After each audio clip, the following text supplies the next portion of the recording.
Gaming is a great way to do nothing with your mates. Best part is, you can pretend you're in the NBA.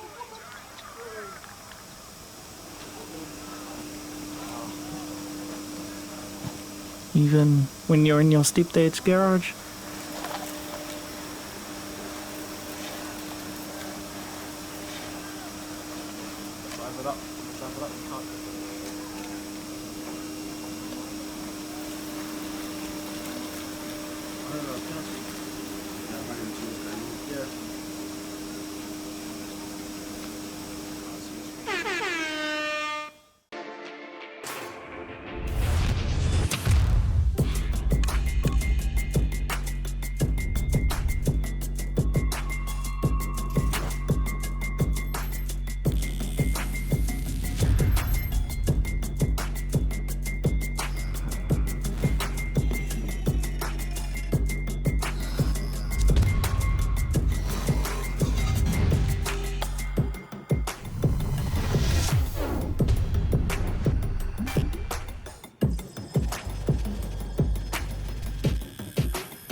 My world is my storytelling. My world is diverse. Our world. My world is astrophysics. It's always been a dream of mine. I don't know what my career pathway will be. I approach architecture from the point of view of my culture. I want to contribute to my people. It's a way I can give back. I want to change the perception of engineers. I want to take my tohu home when I graduate. Right now, it's about me. And this is my chapter.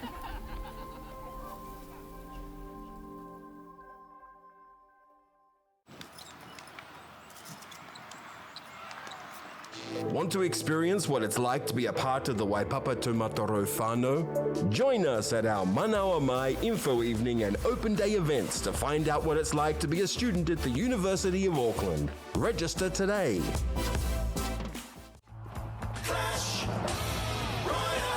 Up to triple elixir with the earthquake and plague, sudden death, and oh my gosh, at the last second. That was actually a big upset. I think Sudden death. I think it's their game right there. Go 0-0. There you have it. Congratulations, what a great game.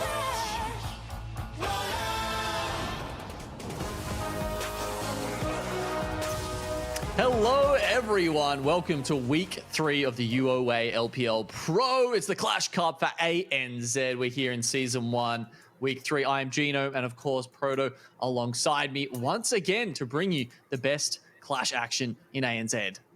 Yeah, week 2 was definitely an eye-opener, Gino. Coming into week number 3, I'm ecstatic to see how things unfold. We saw some changes in the meta last week, so, well, we're going to see if that continues in week number 3.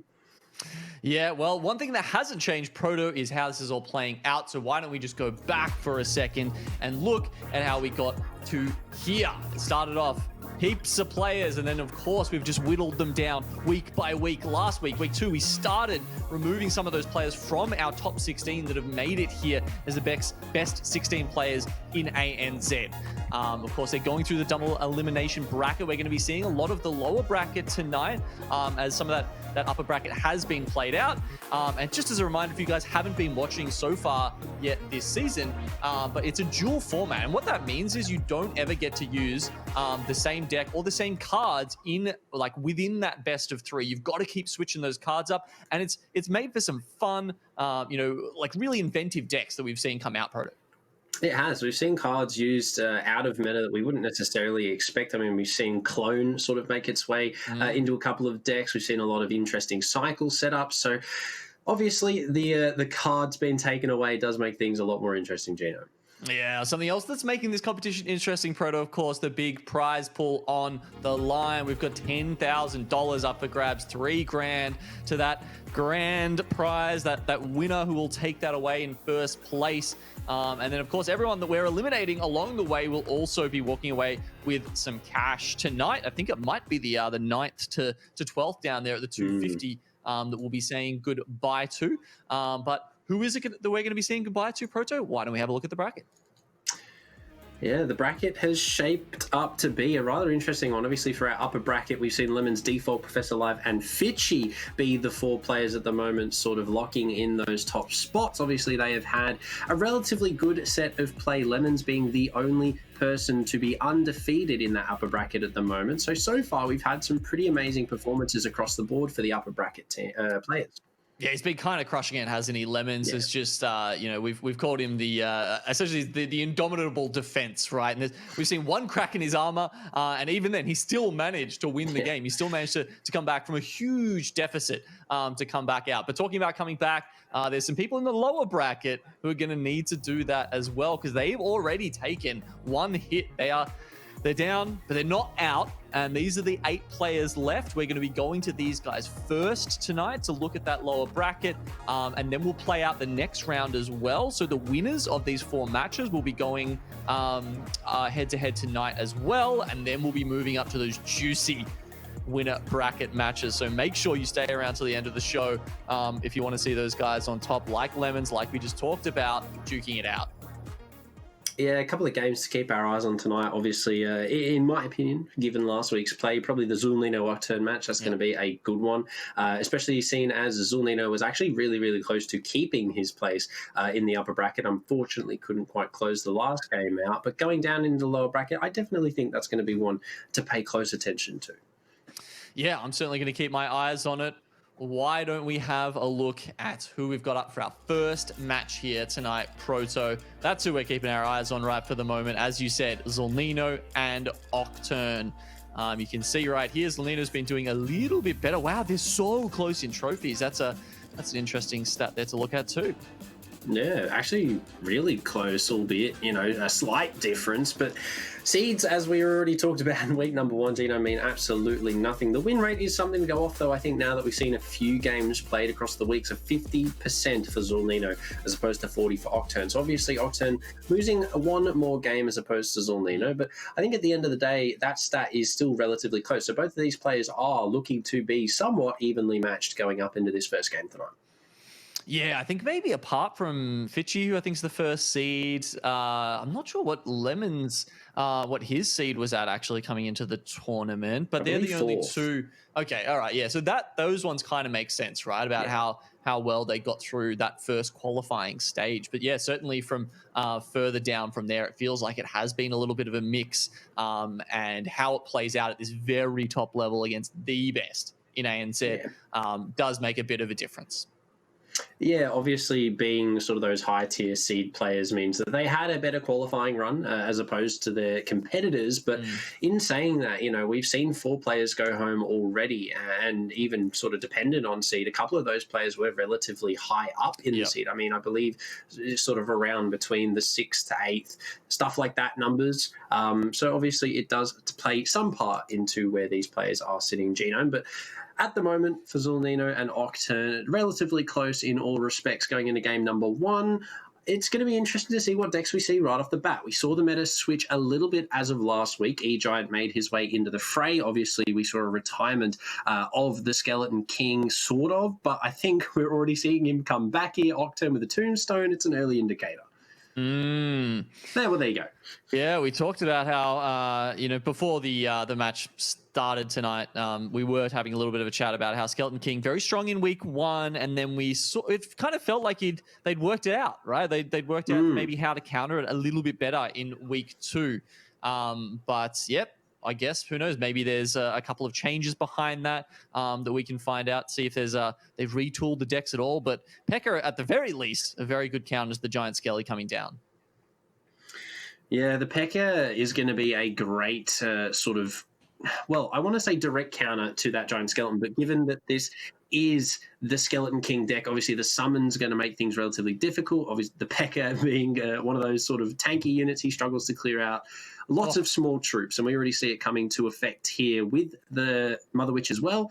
This is going to be a hard deck for Zulnino to sort of crack through here with his lineup, because other than, obviously, the Dark Prince and the Poison, we haven't seen too much splash from him. I would imagine the last 2 cards as well are most likely going to be area clearing cards. So it's an interesting deck so far for game number 1 for Zulnino here, and a good counter pick from Octurne. Yeah, and, of course, we talk about counter pick, right? These players aren't exactly sure what the other players are going to be bringing to the table. So it is, sometimes a bit of a stab in the dark as to what happens with that. Definitely a stab in the dark, a bit like what we're taking right now, unfortunately, for connection, but it's all right. We're back. The P.E.K.K.A has made his way across, has done some damage, Gino, but not too much. Still 3 big cards possibly left for Octurne. And imagine a graveyard, maybe 2 spells to pair that with.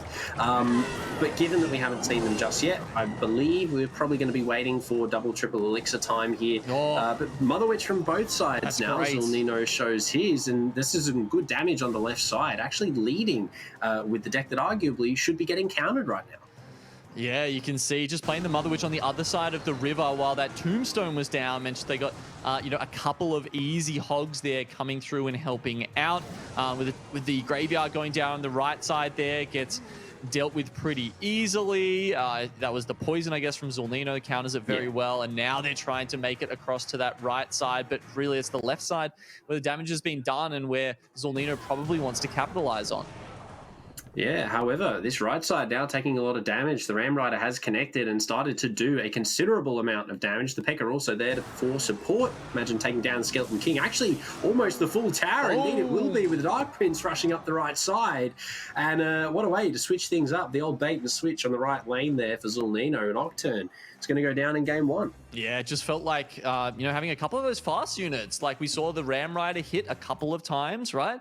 As well as that Dark Prince there at the end. So those fast streaking units just, perhaps making it a little bit tough. There was still, I think, a couple of cards unrevealed there as well at the end. Yeah. So, who knows what else Octurne had up his sleeve. Yeah, Octurne did really, really well there, sort of dealing with... Zulnino did really well there, dealing with all of that, provided that his deck arguably should have been the one getting countered given what was bought. I mean, the P.E.K.K.A paired up with not a whole lot of splash. Yes, the poison was available, but we didn't see a log. We didn't see a zap. We didn't actually see anything like an executioner, a wizard. We did see the Royal Ghost, which does provide some splash, but only in very specific instances directly in front of him that he can access. So the P.E.K.K.A the P.E.K.K.A deck, as a whole, should have been just completely shut down by the sheer amount of skeletons being bought by Octurne, but it just wasn't. It just sort of made its right on way to the tower. The poison was a great sort of counter for that as well, given that the skeletons, they're already one hit, so the poison only has to tick once, the skeletons just all disappear. So a really good pick there. Obviously, sort of reading into the meta a little bit from last week, you do have to give it to Zolnino, but at the same time, Octurne sort of just sticking with the meta guns. You can't really blame him, given that that deck has seen a great success in weeks 1 and 2. So coming into week number 3, you can't really blame him bringing that one right off the bat. Yeah, and I think there's maybe also a little bit of a result that we expected as well, right? Zolnino did look quite strong until he took that loss in the upper bracket, whereas Octurne sort of struggling from the start and now trying to make his way back, kind of squeaking through in week 2.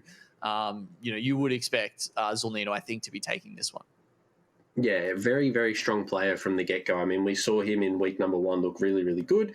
Coming down into the lower bracket, unfortunately for him, sort of put him back a little bit in terms of progression. Obviously, he has to fight all the way through this bracket to find himself back in the upper bracket. But currently, the way he's playing, the decks he's bringing, the P.E.K.K.A hasn't necessarily been something we have seen a lot in the Clash Cup, but we have seen it a couple of times. It has done well the couple of times we have seen it. So coming up against a deck like that, I think it also now highlights even more how promising that deck can be in the hands of someone that knows what to do with it.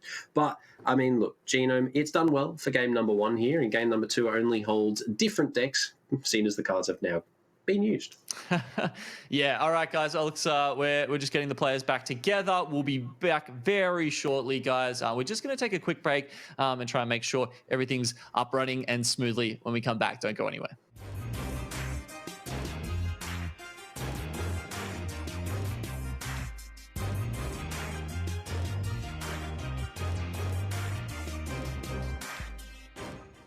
My world is my storytelling. My world is diverse. Our world. My world is astrophysics. It's always been a dream of mine. I don't know what my career pathway will be. I approach architecture from the point of view of my culture. I want to contribute to my people. It's a way I can give back. I want to change the perception of engineers. I want to take my tohu home when I graduate. Right now, it's about me. And this is my chapter.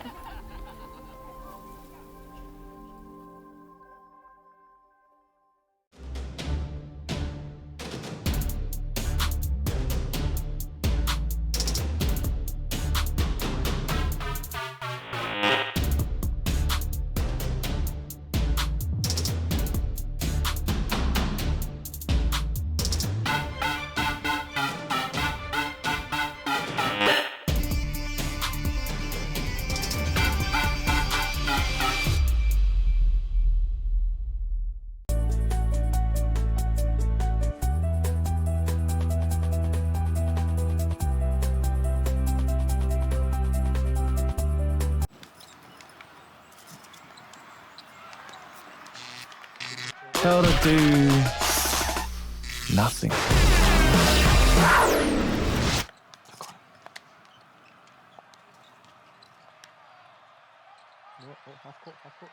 Gaming is a great way to do nothing with your mates. Best part is, you can pretend you're in the NBA.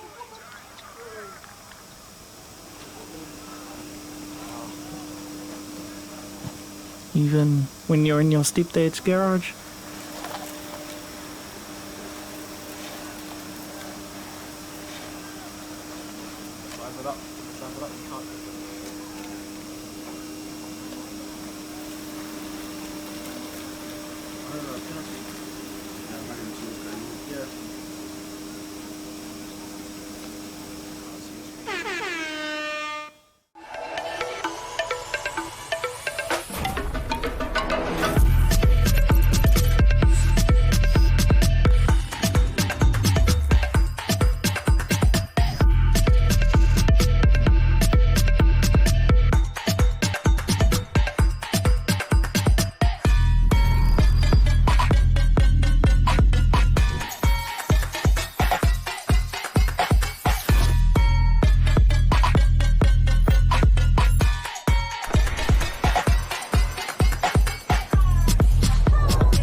All right, guys, we're back and we're going to get into the action very shortly. We're going into game 2 here with Octurne and Zolnino. Zolnino coming out with the dub in game 1. Maybe Octurne's got some stuff yet up his sleeve though, Proto.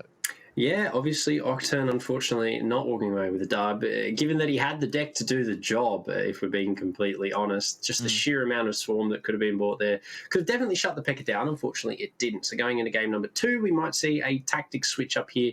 Well, we're going to have to see a tactic switch up here from both sides, given that those decks are now retired and the cards with them as well. But do we now move on to sort of more of those heavy style decks, more of those cycle decks? From Zolnino, we've seen sort of that cycle style play in weeks 1 and 2, especially when those heavier decks are sort of exhausted in terms of what he can be bringing. Both players did have a couple of cards there as well at the end that were sort of hidden. They didn't actually use them. So I'd imagine a couple of the big spells might even be gone as well, Genome, going into these next couple of games, something maybe like a lightning, which could be detrimental, we'll say, going forward.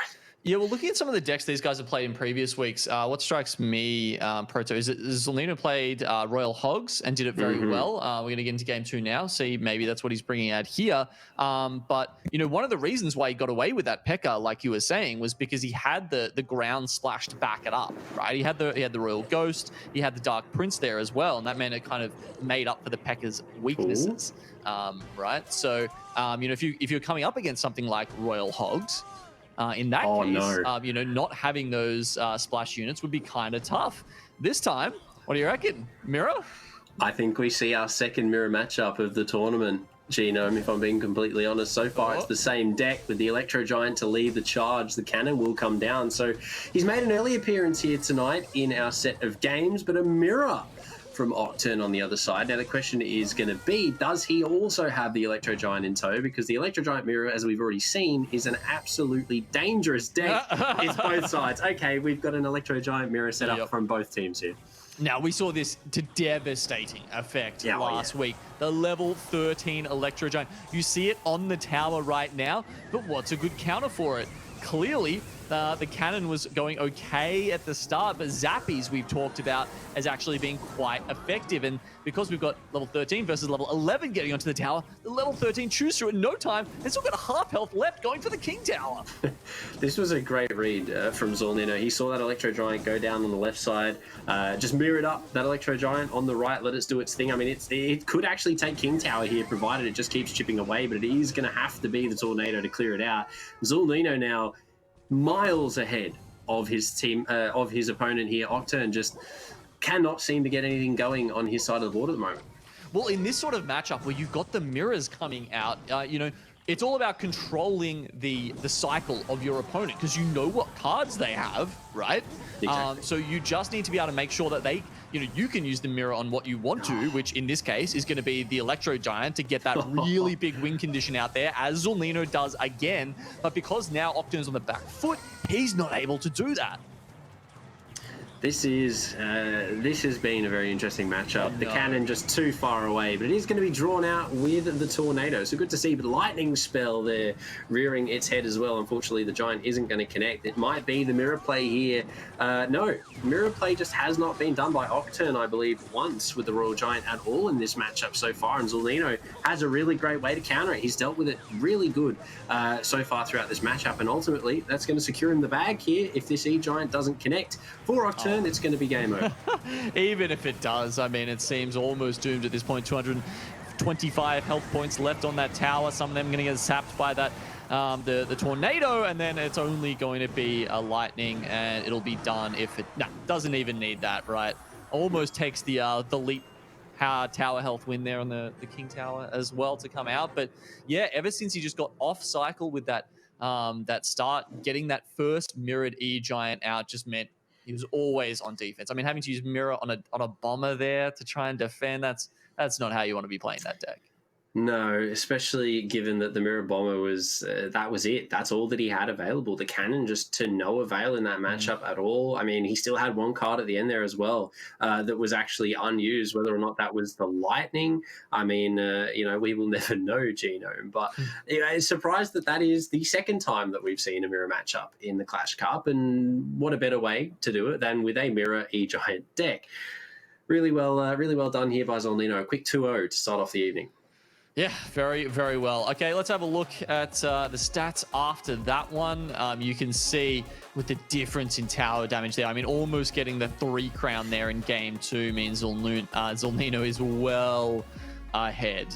It was a very, very strong performance by him. And it's funny when you think about, getting a mirror matchup, right? Because it's like it doesn't get any fairer than that. I mean, there's a small amount of variance in what cards start in your hand, but even then, 2 of them were the same. We saw, what was it, like the Golden Knight and Skeletons or something like that come out at the start. So even in that situation, it wasn't that different. So it really just showing the skill between the 2 players there and the skill difference.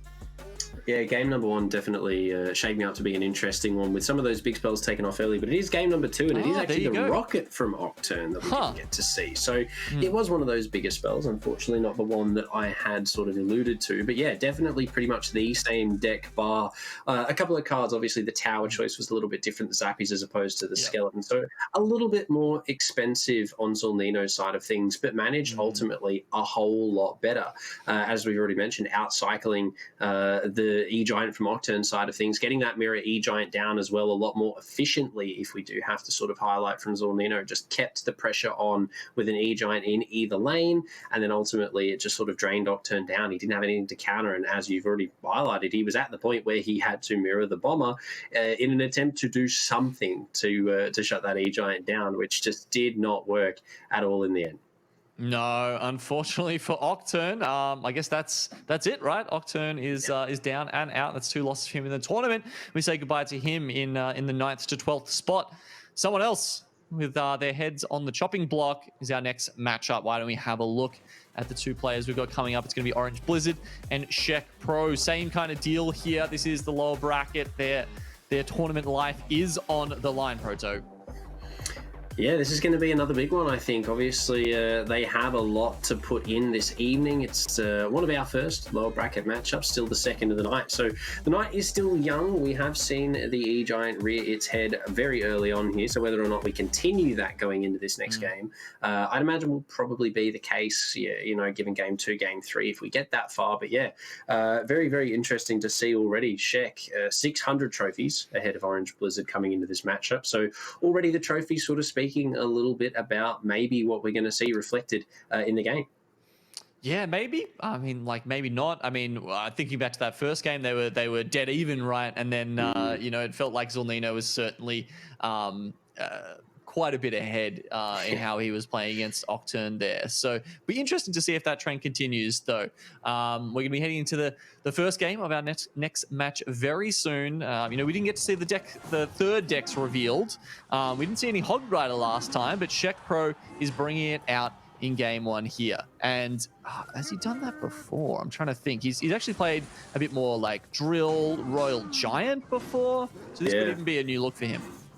Yeah, definitely could. Cycle is obviously something that is somewhat comfortable with, given that we've seen the drill from him in previous iterations. So coming into this, no real surprise, but very early on, not too much going in favour, unfortunately, for Blizzard. He hasn't got any tower damage here early on, but Shek definitely has found some good damage on that left side. And very quickly, it's shaping up to be an interesting deck build here from Orange. It could be the Royal Giant that we sort of talked about momentarily ago, but no, the E-Bubs for the first time this evening brought out.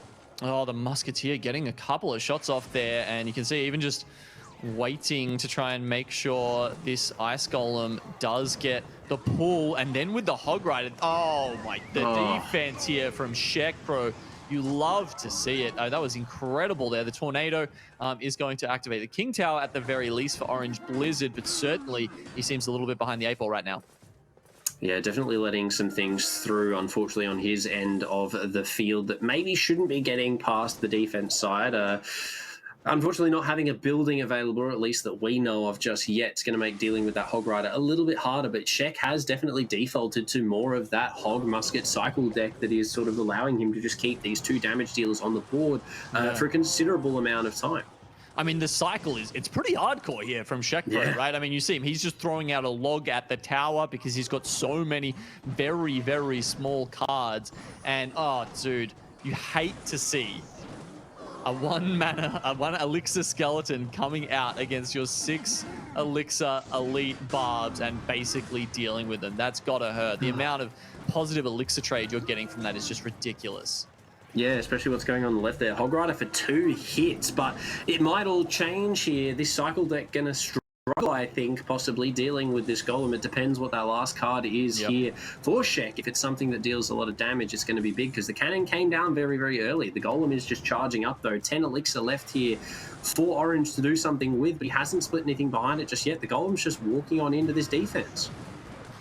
It is going in there.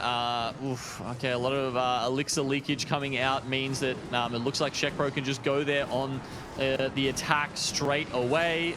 The Hog Rider is going to take that through Orange Blizzard. Unfortunately, the Golem not enough for him to take out game 1 here.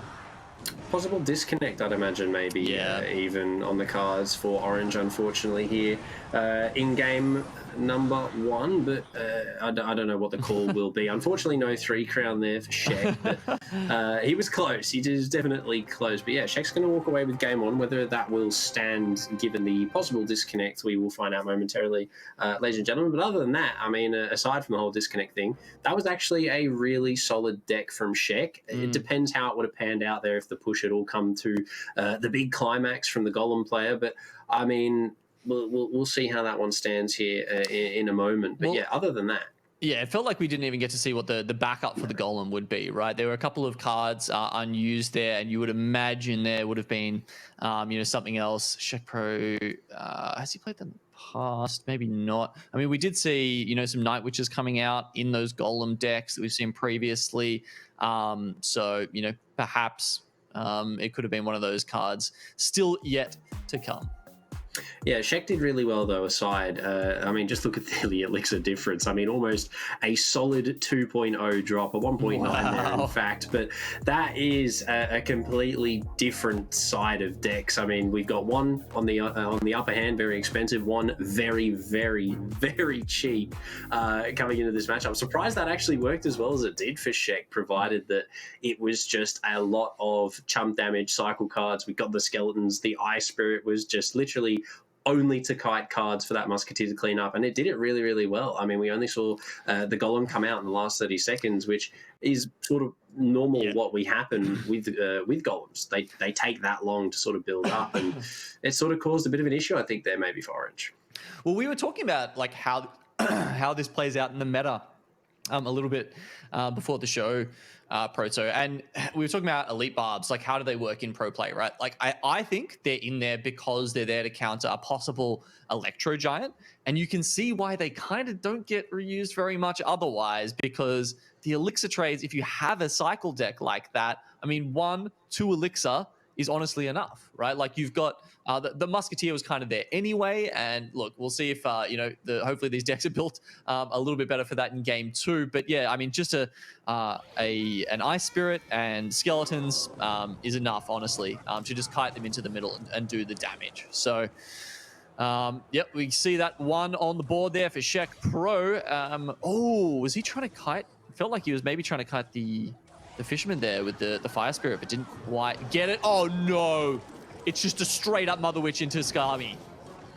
Hey, it's worked out though here for Shek. Getting that Skeleton King down is obviously going to allow him to charge it up to full potential here, but obviously both of these players bringing the Skeleton King deck in game number 2. So whether or not the summon comes out, a different question. Indeed, it will for Shek. So at least he's getting that utility off before the Skeleton King goes down, and the drill is going to be countered very quickly as well.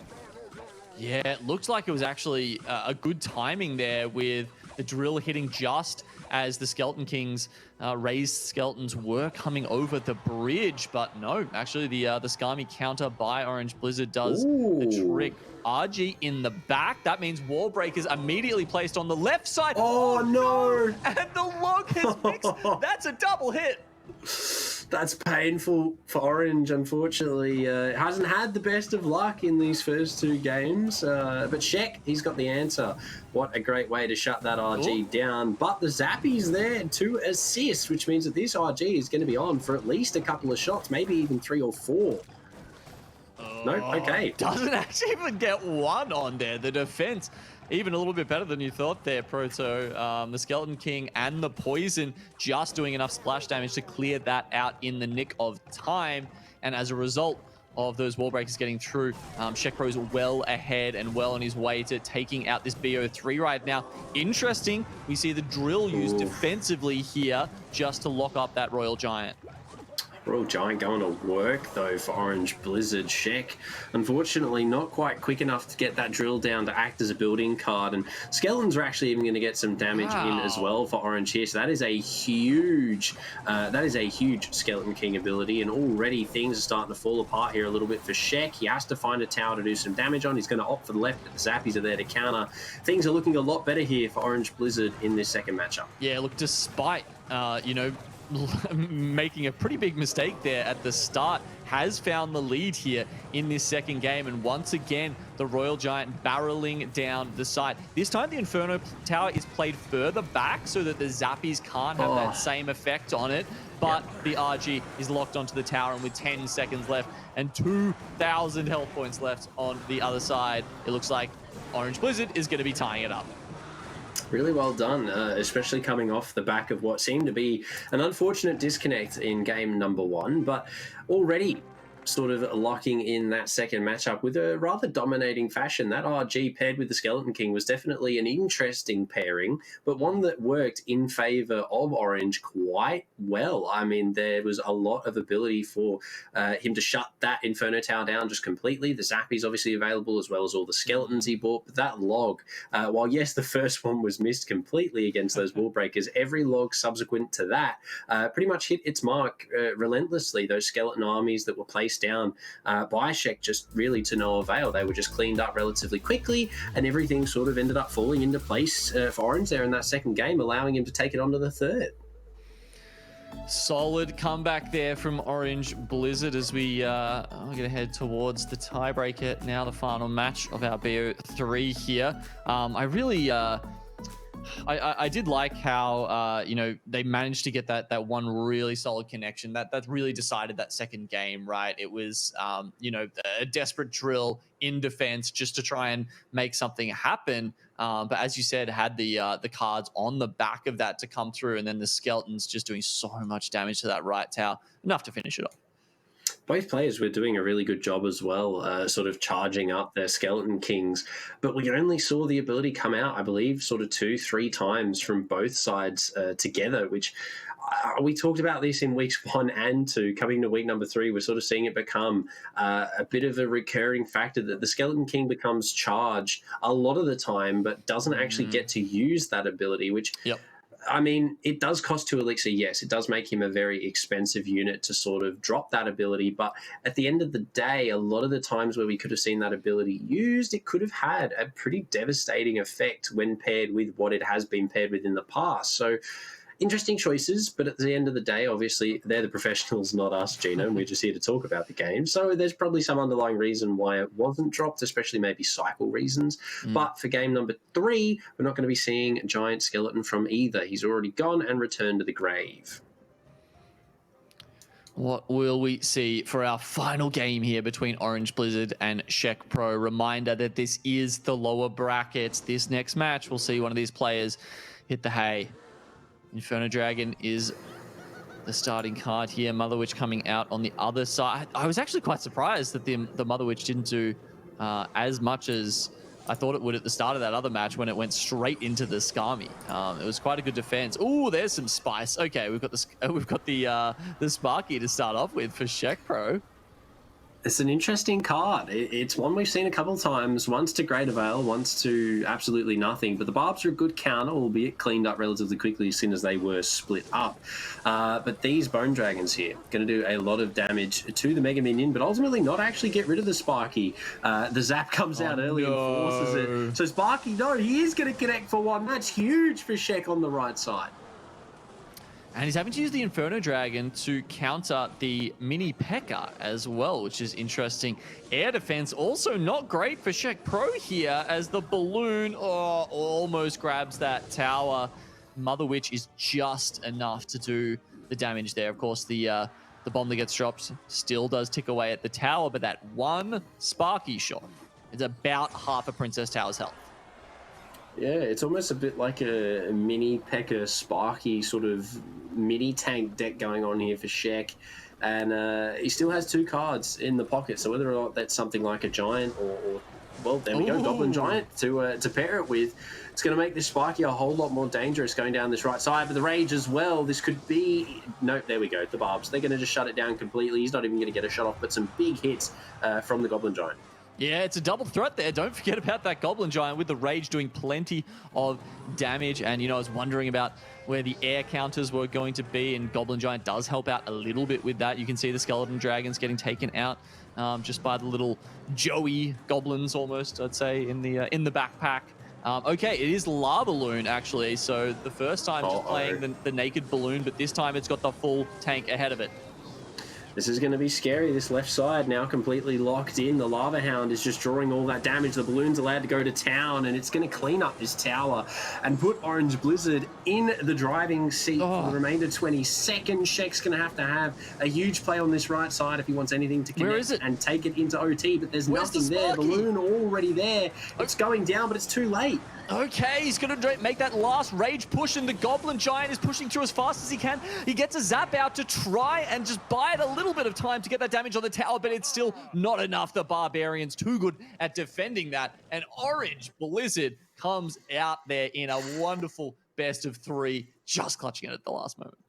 I mean, what a way to end a series. I mean, game number 1, you have some obvious tech issues, but then to win 2 flawless rounds in a row after that to just absolutely close it out, no questions asked, Orange. I mean, Shek in that first game looked great, but going into games 2 and subsequently 3, I mean, did not have any answers really at all up his sleeves to deal with that. Played the cheaper deck at every given chance, Genome, but it just did not come to any avail other than in the first. Yeah, look, cheaper doesn't necessarily mean you get the value out of those cards, right? So here we're seeing a very good example of that. And with, yeah, you know, Lava Loon coming through halfway through that game, I was like, oh, air defenses looking a little bit shaky here for this deck. Then the Lava Hound comes out. I mean, you need some serious AA when that gets put into play. So this is the deck that we saw a little bit of in that first game. I guess it was...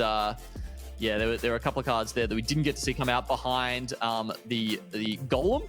But then having a look at map 2 as well, I think it started getting a little bit more interesting here with that Skeleton versus Royal Giant matchup, Proto.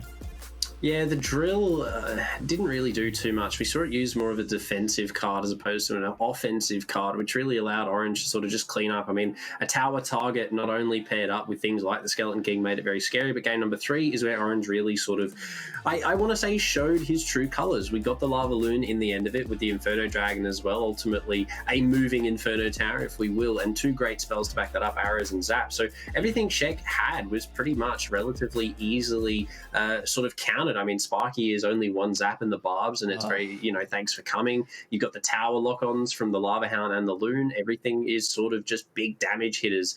It was really, really good to see that sort of switch up there from game 2 onwards went in favor of Orange. I mean, definitely well-deserved in the end of it.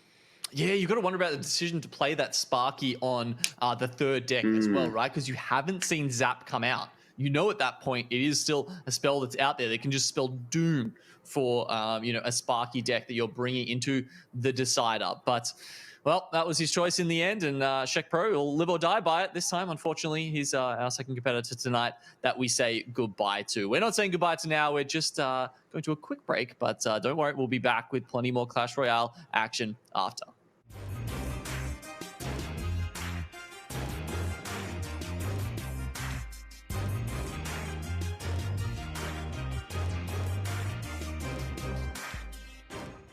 My world is my storytelling. My world is diverse. Our world. My world is astrophysics. It's always been a dream of mine. I don't know what my career pathway will be. I approach architecture from the point of view of my culture. I want to contribute to my people. It's a way I can give back. I want to change the perception of engineers. I want to take my tohu home when I graduate. Right now, it's about me. And this is my chapter.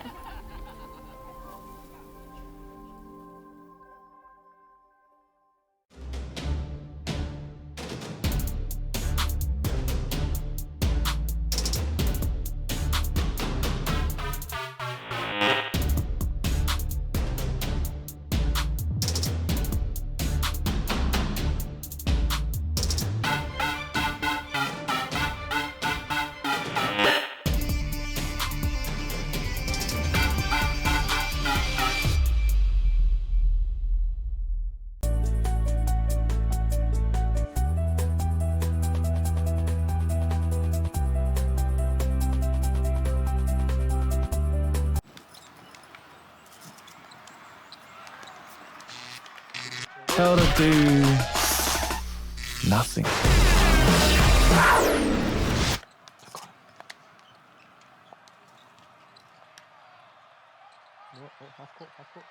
Gaming is a great way to do nothing with your mates. Best part is, you can pretend you're in the NBA.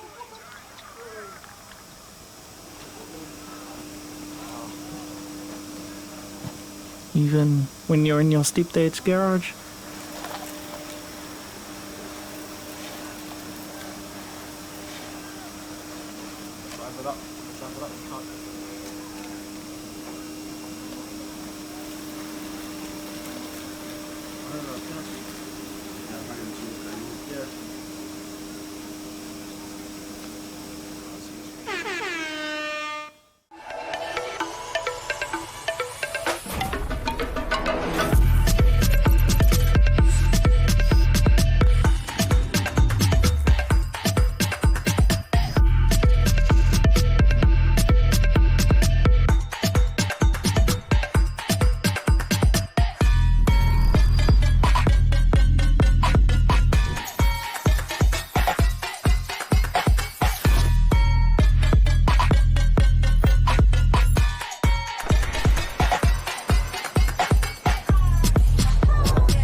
All right, guys, we're back into it, but very soon. Look, sliding into DMs is 2021. In 2022, it's all about the Sky Slide, guys. Fasten your seatbelts for a spin around the Sky Tower with their new VR experience, Sky Slide. Remember to purchase your tickets online and use our promo code LPL Slide to get 10% off your Sky Slide bundles until the 30th of August. And if you want any more info, just do exclamation Sky Slide in the chat. All right, guys, why don't we get into our head-to-head? We're coming up to our third match here, Proto, so we're still sitting down in that losers bracket round 2. Yeah, it's going to be an interesting game. Number 3, Eat Expo versus SB coming up for our next matchup, and definitely one that is going to be sort of a bit of a proving ground for both these players. Obviously, one going home, unfortunately, after this matchup. But so far, Eat Expo, definitely one of those players that has been showing to be somewhat scary in our first couple of weeks. Obviously, after the name change, has had a little bit of a buff going forward into week number 3. But I think it's going to be interesting to see how both of these teams play out tonight. Two sort of different play styles, I think, from both ends of the field. Yeah, okay. Have you got anyone in mind that you think is the better player? if I'm being honest, Expo sort of tilts a little bit more in my favor. Obviously, has had a little bit more success with what has been sort of thrown out in the competitive clash play we've seen from him so far. So that's probably who I'd have to pick, Gino. What about yourself? Who are you leaning more towards? I don't know. Maybe I should go with the trophies and go for SB in this one. I'm trying to remember who did the trophies dictate the last one or not? I don't think so. Oh, okay. It was the player with lower. Well, okay. Yeah, I like the kind of decks that SB's been bringing out. There's a lot of like Hog EQ, which I think he plays very well. So will Expo be able to deal with that? We're going to see right now. Hopefully, we maybe get to see the Expo or the Mortar deck. We've seen a few times from a couple of these players, so maybe we do finally get one of those tower-oriented sort of offensive-style decks. But it's the Goblin Cage to kick things off from both sides of the board, so we could be on for mirror matchup number 3 in the tournament so far. But nothing really telling just yet. The Flying Machine though in the back from Expo. Yeah, that's an interesting one. But what do you usually see the Flying Machine paired up with? Does that indicate anything in particular to you? Maybe like a Lava Loon type deck, but the E-Giant is going to make things scary, and the Royal Recruits... This is a very hard deck. Heading straight for that tower, and they're going to get some hits on there before the bomber deals with them even more, because the arrows come out just in the nick of time. That said, Golden Knight, Baby Dragon going to work on the right side tower as well. So Expo just saying, all right, look, I'm just going to trade the damage with you. Maybe just not sure that they can defend that adequately, so has to find some way to keep even. Yeah, that E-Giant's going to be a bit of a difficult thing to deal with here for Expo, provided these last 3 cards are something like, as you mentioned, obviously the E-Barbs. Or maybe... How do you feel about this, Proto? Because we've got, he knows the E-Giant's out there. Surely, you want to save that Goblin Cage for when the E-Barb does come out. Do you like cycling that early here?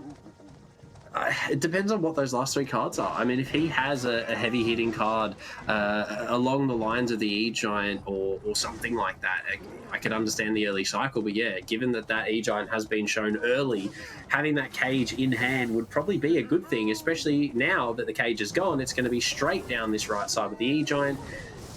And this could go very wrong.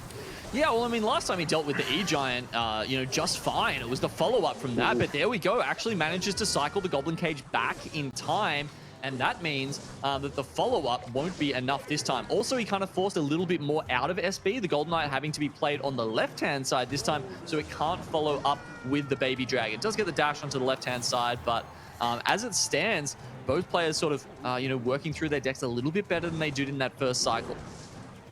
Yeah, SB having this constant pressure as well from the bowler on the left side paired with the off card is definitely making things hard for Expo, seen as that is the tower that his damage tends to have taken a shining to in the early game, but still 2 cards from both players left unplayed here. Big spells, I'd imagine, that could be a defining factor. There it is, the Royal Hogs going down the left, but with the bowler there and the Baby Dragon, they might get a few hits off, but it's not going to be too much avail at all. Yeah, it's not too much. Oh, okay. One even bomb there from the bomber makes its way onto the tower. Still just pumping out. There's the lightning. That's the final card. So you were right. It was the 2 spells there for SB. However, Expo still got something in his bag of tricks. Now into overtime with the cycle cards coming through. There's not that many, 2 lightnings maybe that Expo can eat. So he needs to try and get through to that left side tower very quickly here. It's going to have to be a big battle now for the left side. It definitely seems like the stacks can be out, but Lightning used more of an offensive card here from SB to try and get some good damage on, but it is going to be the cage to slow these Hogs down to a minor walk, and very quickly SB has sort of dealt with the issue very good, but that's a great dash from the Golden Knight. Could be to finish it off, but no, some good defense. Now, I think within lightning distance, it's going to be extremely hard for Expo to win from here. He's taken almost critical damage on 2 towers, and SB finishes it off with the big spell. SB, very well done. Expo almost making that comeback there on the left side with the Royal Hogs, provided they had maybe come out earlier. I definitely think that we'd seen that sort of more in the cycle for him. We could have seen that be one of those overtime games, maybe something along a little bit longer standing as opposed to what we've seen tonight, because we haven't actually seen overtime tonight, Genome, at all. So, I mean, unfortunate really for game number one, but SB, really well done. Very well managed, and ultimately, I would say the better deck going into the first one. Yeah. Like the Royal Hogs only coming out at, what was that, like overtime or close to overtime, makes you wonder how that deck was meant to play. You know, even on the elixir cycling there between these guys, but you can see that SB put so much pressure on both the towers. Like they were almost both knocked over. Yeah, both lanes really sort of struggling to deal with what was being provided. Obviously, the bowler on the left side sort of just constantly keeping the damage down and not really allowing too much of a push to be built up, given that it is a lane clearing troop. So those hogs paired with, you know, the zappies, the guards, just could not really get across the bridge at all when that constant bowler was just being paired up, even with the dragon, baby dragon. So things were difficult to push through there, and ultimately SB managed that really well. I mean, he had the pressure on the right and the left throughout the whole game. So really well done managing both lanes at the same time. It's a difficult feat to pull off, especially with a 4.4 deck, but both players having that sort of higher elixir cost definitely could have sort of implemented some of the issues that we saw there for Expo. Yeah, well, he's still got 2 games to try and figure that out, but it's only 2 games, Proto. That's all that is left between him and exiting the tournament. It's been an okay run for him so far. Why don't we see how it shakes out here? Game 2, Expo versus SB. I threw my hat in the ring and said SB is going to do it. It's looking good so far, Proto. You did. It's looking great indeed. Expo, unfortunately, not having the best of starts. Ultimately, with the win percentage, it's sort of what turned me. But I guess not in the end. The early log here as a sort of a cycle card. Ash Queen in the back for both sides of the field. So whether or not we see a repeat deck here again. I mean, we said that last time, a couple of similar cards. But at the moment, it's only 2 showing themselves early on here. But I'd imagine with this giant skeleton, we're maybe looking. Okay, there we go. It's most likely going to be the Skeleton King mirror. Yeah, and one of those odd situations where, you know, letting the other player sort of play first can be a detriment because your guys get to the other side of the arena first, and they get that help out from the Princess Tower. Oof, even a little bit of damage onto the Skelly King there as the Fire Spirit is cycled. Will the rest of the deck be the same? Yeah, I'm not sure about that. We've only seen 3 cards so far from Expo, and no, it won't. Okay. Interestingly, the Hog very well kiting past these Skeleton Dragons and the Mini P.E.K.K.A. Yeah, and definitely an interesting build from both sides. Very similar cards at the start, but then sort of developing in the latter part of the game. It's definitely a completely different lineup. A Hog cycle here for SB, as opposed to what appears to be the Giant Skeleton with the mirror. Now, the interesting question that I would pose to you, Genome, is do we see the clone in Expo's deck as well, given that we have the mirror and the Giant Skeleton, or do we think the clone might be being saved for a possible game 3? Yeah, possibly. I mean, I feel like usually you have several cards that can use that when we see the clone come out. So, you'll have a Skeleton Giant, then maybe you'll have like a Skeleton Barrel or something like that in addition. I feel like it probably don't get enough value if you only got the one card to sort of that you can really use that from. I mean, we just saw how much damage the death damage did there. It's the Expo. Okay, living up to his name. Defensive Expo, interesting choice, but one that I think it was definitely merited given what was coming down that right side and cleaned up relatively well, but it is going to go away momentarily, so he's going to have to drop another one here in defense if he wants to lock this Giant Skeleton down on the right lane, the cannon to come out. It's defense versus defense right now, really, with SB sort of coming out on top, a lot of more damage dealt, but the mirror there for the left side means that this pressure is going to be a multi-lane push now for Expo. Can he get it to connect though?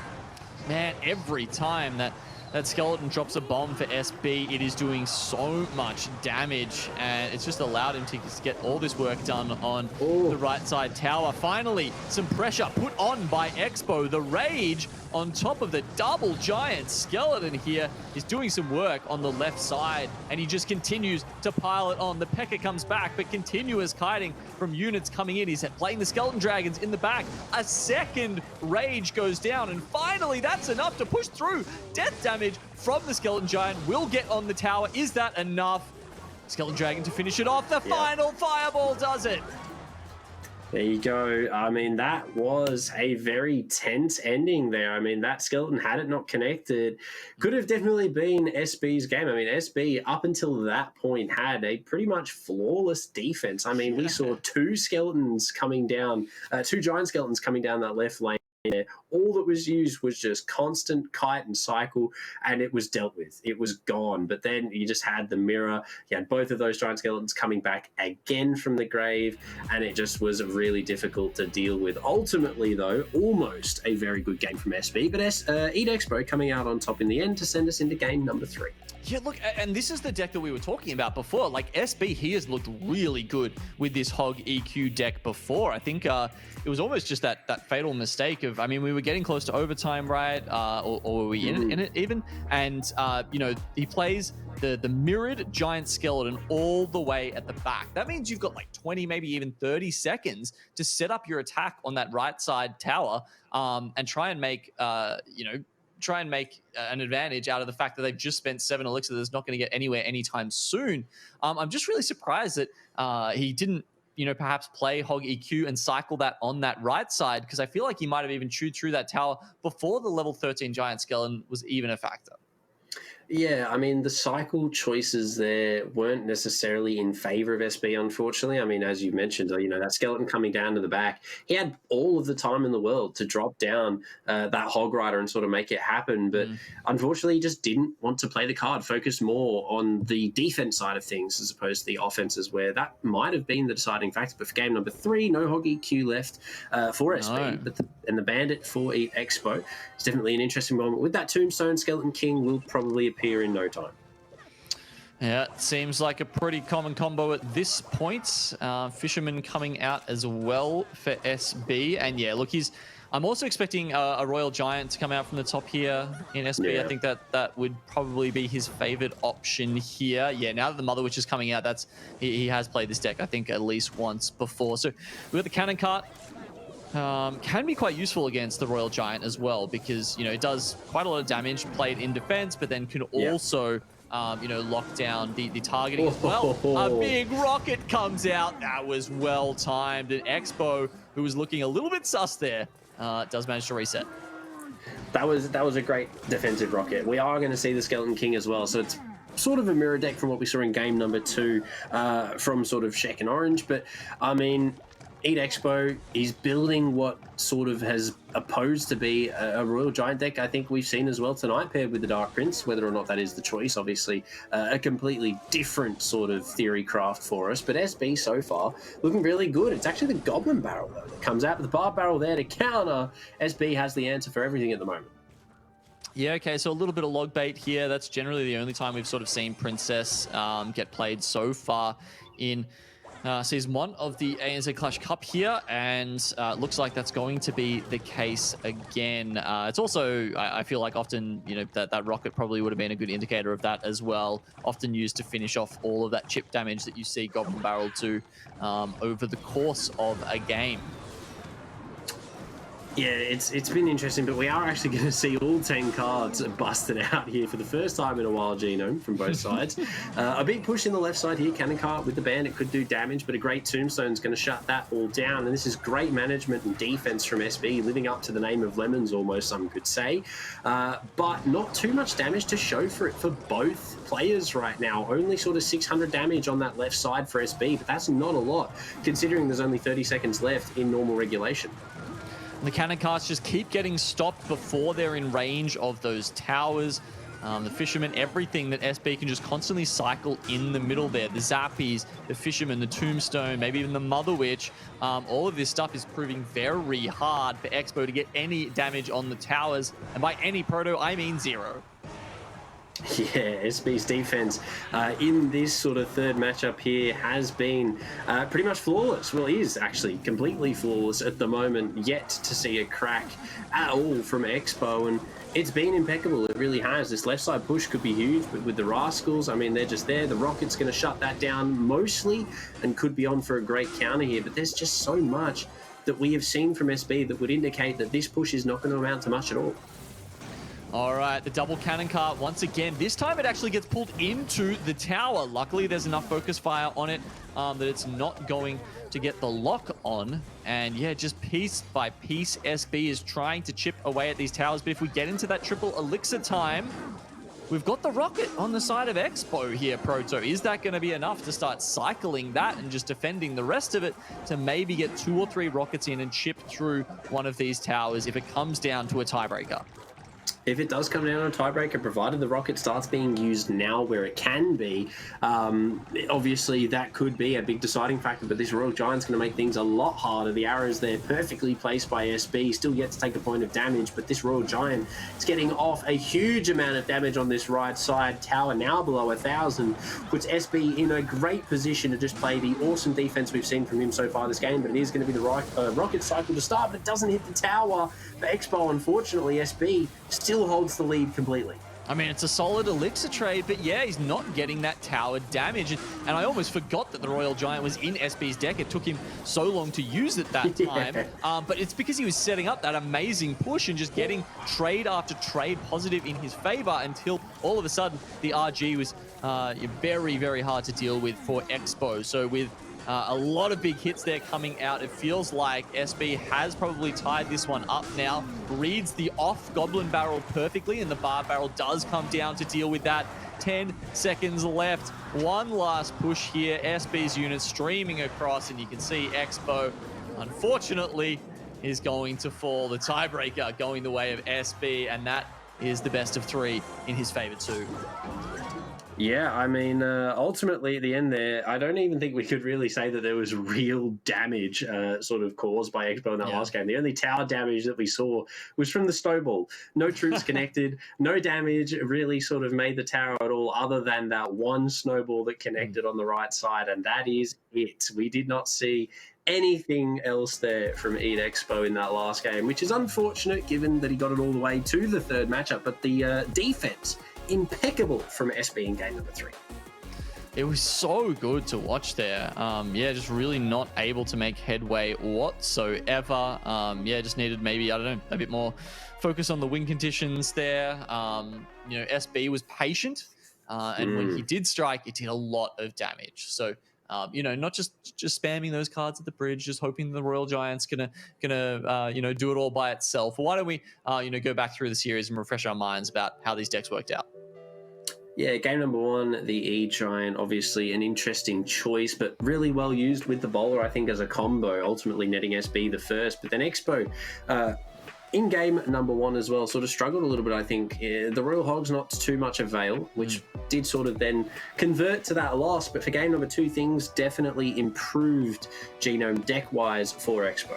Yeah, I mean, I think, yeah, those Royal Hogs came through maybe once, but then all of a sudden we saw the mirrored Skeleton Giant in deck 2 being very much successful there, actually getting the connection on the tower, which just does, yeah, it's like over 1,000 damage. It's a really hefty hit there, and the Archer Queens going head-to-head, but yeah, Expo at least moving it on to the third game. Third game is where everything sort of fell apart, I would say. Unfortunately for Expo, the deck's not necessarily dealing with the Royal Giant at all. I mean, they only had one tower.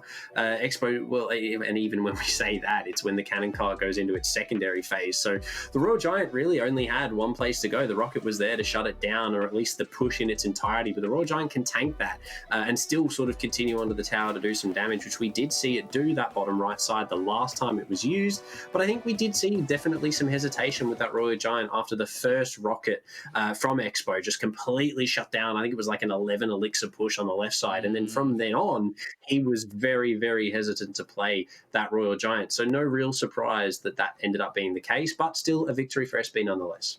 Yeah, it was a really solid victory there for SB. Gonna just give myself a quick pat on the back for getting that prediction right.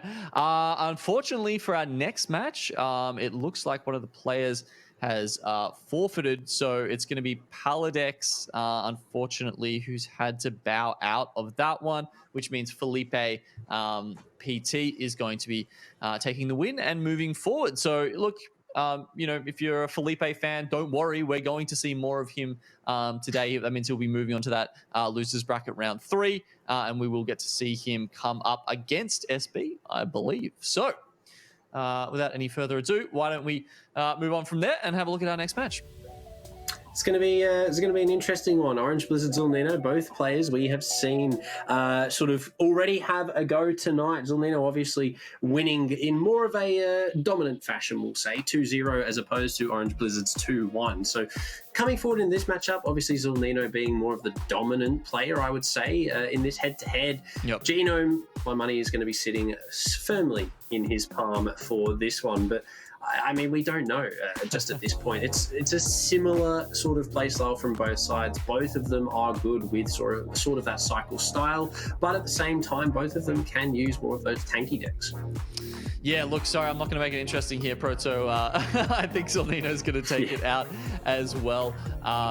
Orange Blizzard, we didn't see, the best of him. I guess, he had that DC in game 1. Which meant the scoreline was perhaps closer than it might have been otherwise. He was, it was a golem deck though, which I feel like we haven't actually seen do very well. If you're playing those big tanky decks like you're talking about, usually it's the Electro Giants that are doing well. Sometimes even the Skeleton Kings. I feel like, what else is there? Giant hasn't done particularly well. Pekka's done okay. Pekka, yep.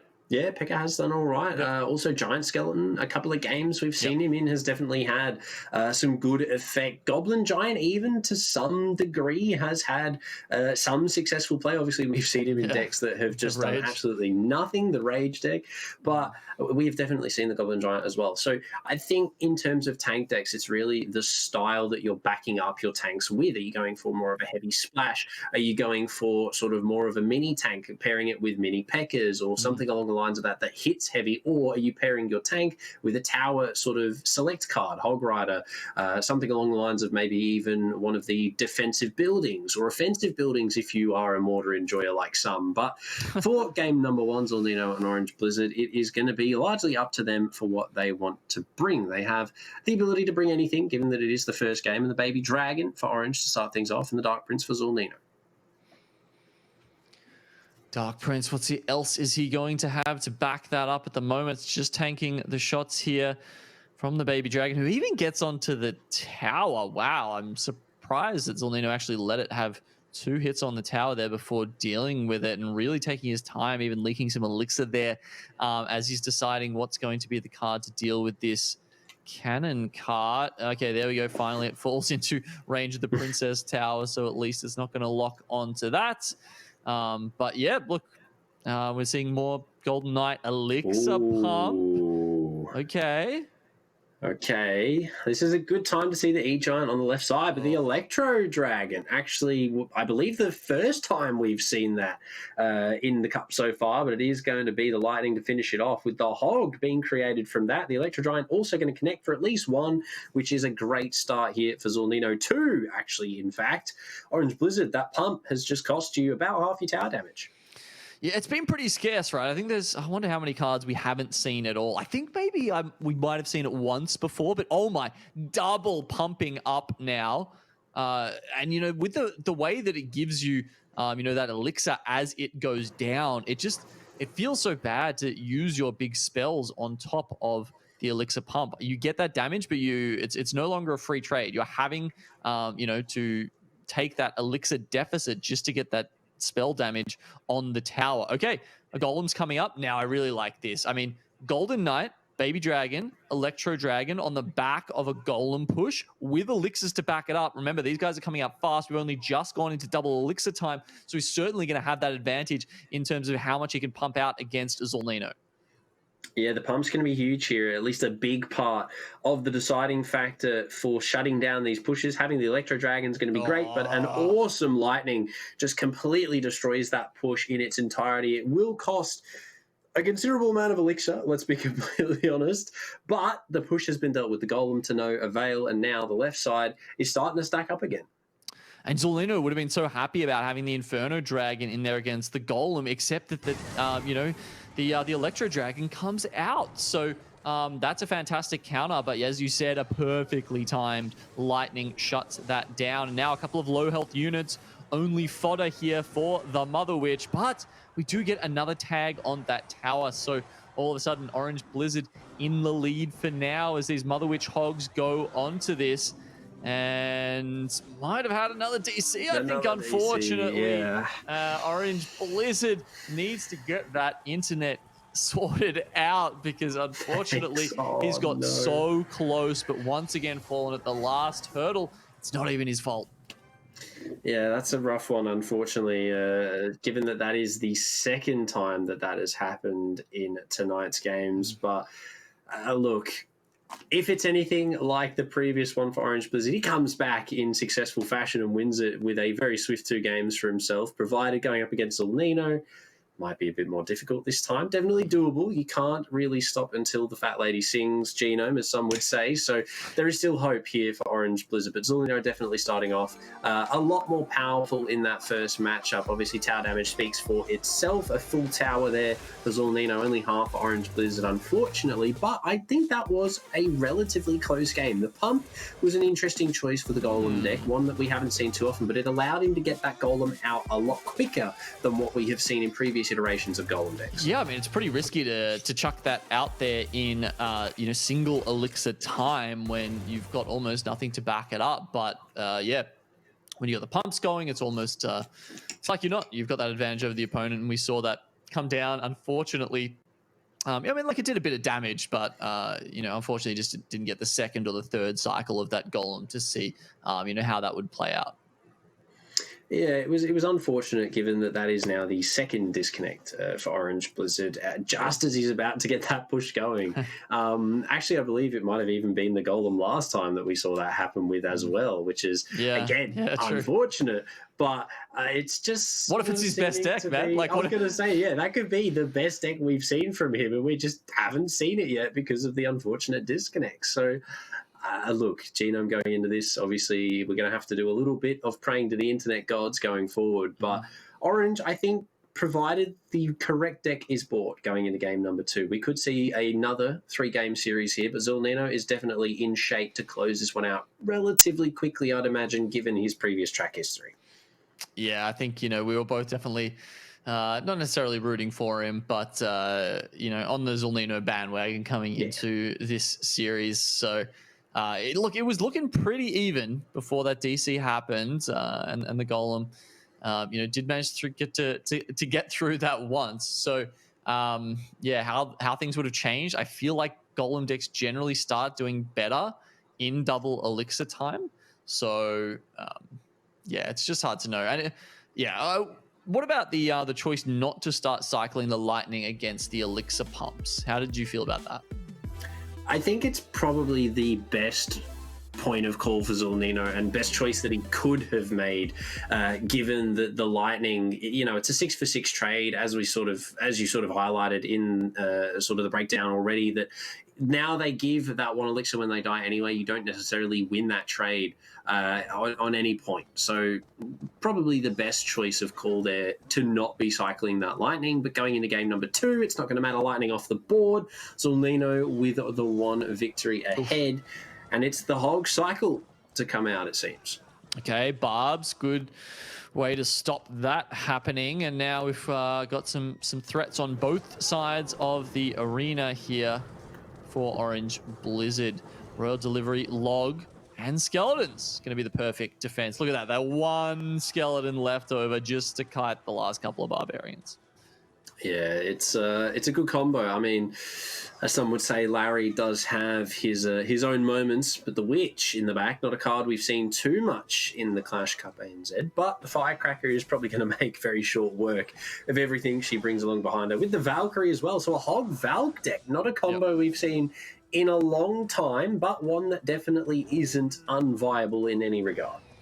Yeah, I think it was pretty much only those like specialist hog players that maybe brought it out in week 1 we saw once, I believe. But yeah, look, apart from that, Firecracker did manage to get onto the King Tower. It's almost like you're expecting that, honestly, when you play Firecracker. It's such a hard card that to not make it work against you. Great hog on the left. Very well read, obviously, with that giant going down. That push is going to want to be built up. It's going to be Barbs, the giant, and I imagine probably a Witch as well if he can get it down, maybe the bowler. But this is a very year 4-ish sort of Clash deck that we're seeing here.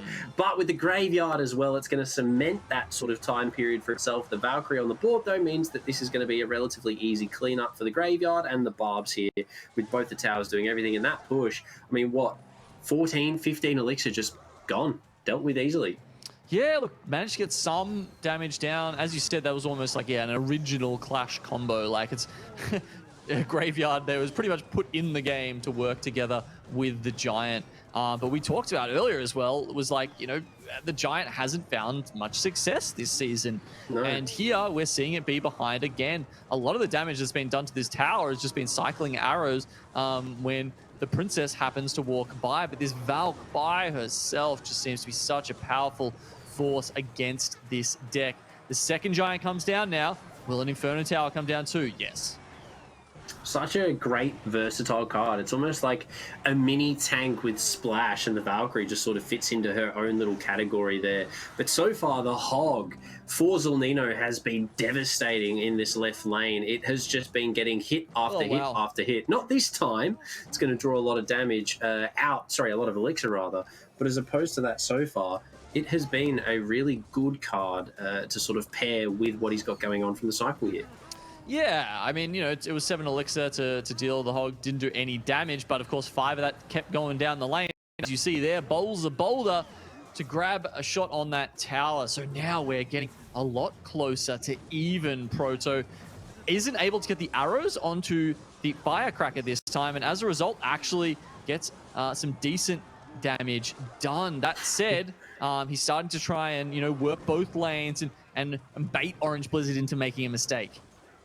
This kiting as well from Zolnino has just been doing absolute bits in keeping those bars off the tower, but the constancy of having that Giant and the Witch, or at least the Giant and the Bowler, it is just lane clearing, but now both coming down the left side. This Inferno Tower's been doing absolutely amazing at dealing with this push so far, but he's going to have to do something else. If he wants them to connect, the Royal Delivery is going to shut it down, but another Giant already in the left lane, but the Inferno Tower is in cycle. The Giant does connect, though, for 2-3 big swings. It's not even that fast a cycle deck, but the Giants, it's almost like he's got a mirror in the deck with the speed that they are falling down that left lane. And now on the back of that, on the back foot especially, trying to play those Inferno Towers to deal with it, he doesn't quite get the defense off against the Graveyard either. More arrows come in to cycle against those Firecrackers, and at this point it looks like Orange Blizzard in triple elixir time is gonna have enough to take it out. Definitely a good game at the moment. We're yet to see it really sort of end in 5 seconds, unless this Giant's got anything to say about it. Indeed it will. We're not going to go to a tiebreaker, but Orange Blizzard in sort of the end of it is going to be able to find that game for himself, and ultimately a really sort of back and forth game up until that last sort of 30-ish seconds. Yeah, it was, I think triple elixir time seemed to be one of the big difference makers there, even towards the end of double, I guess. Orange was really starting to cut through. And does that mean today he's won every game where he hasn't disconnected? Yes. The only game that he is currently lost, or games, should we say, are the 2 that he has disconnected from. So if we keep that continuation going in terms of that storyline, Orange Blizzard could definitely be on for the dub here, provided he's already done it once. Zolnino is going to have to tighten things up here in game number 3 if he wants to lock this dub in for himself. But Orange Blizzard's definitely giving him a bit of a run for his money in game number 2. Yeah, Blizz, it kind of feels like he's not really fighting the opposition players at the moment. He's fighting his router. And it's been a tough matchup for him. He's kind of going even against it at the moment, but he's got one more chance to show that he's got what it takes here. With Zolnino taking a loss there, maybe something we didn't expect. Look, yeah, it was a solid deck. We said we hadn't seen a lot of success from Giant, and I don't know, somehow there was just always more Elixir. There was just always more Elixir and always more Giants coming through. And despite having what you would think is the perfect counter for that, you know, the Inferno Tower, those Giants just kept streaming down left, and he really, you know, just said, "Catch these hands," and they got to work. Yeah, I mean, definitely also sort of paired with the more burn cards like the Zap, like the Log, things that were available to sort of just get through that 4-card cycle really quickly. But to finish it off here, Orange Blizzard definitely looking like he's going to go for more of an on-meta approach in the final side of things with the Skeleton King. But I mean, you say that, right? But he's already used Graveyard. Yeah. Right? Graveyard came out in the previous game, and almost every time we've seen Skeleton King come out so far, it's been paired with that Graveyard. So I am very interested to see what he brings out next.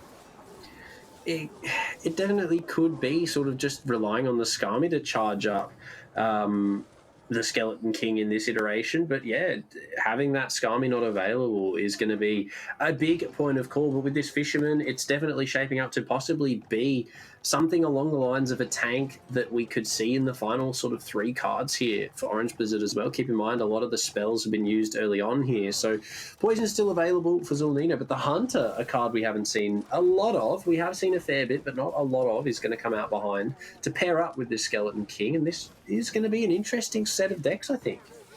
Yeah, well, you know, out of those cards that work well against, say, a Royal Giant, Hunter is one of them. This is a good pick from Zolnino here. Had Orange Blizzard used Electro Giant yet this deck cycle? No, I think Zolnino did, but Orange Blizzard hasn't used E-Giant yet. And in that case, I think Hunter is a fantastic pick, right? Like, I mean, what are the win conditions they're going to come up with? Exactly. Could be Royal Giant, could be Electro Giant. If it's either of those, he's got a slam dunk against them.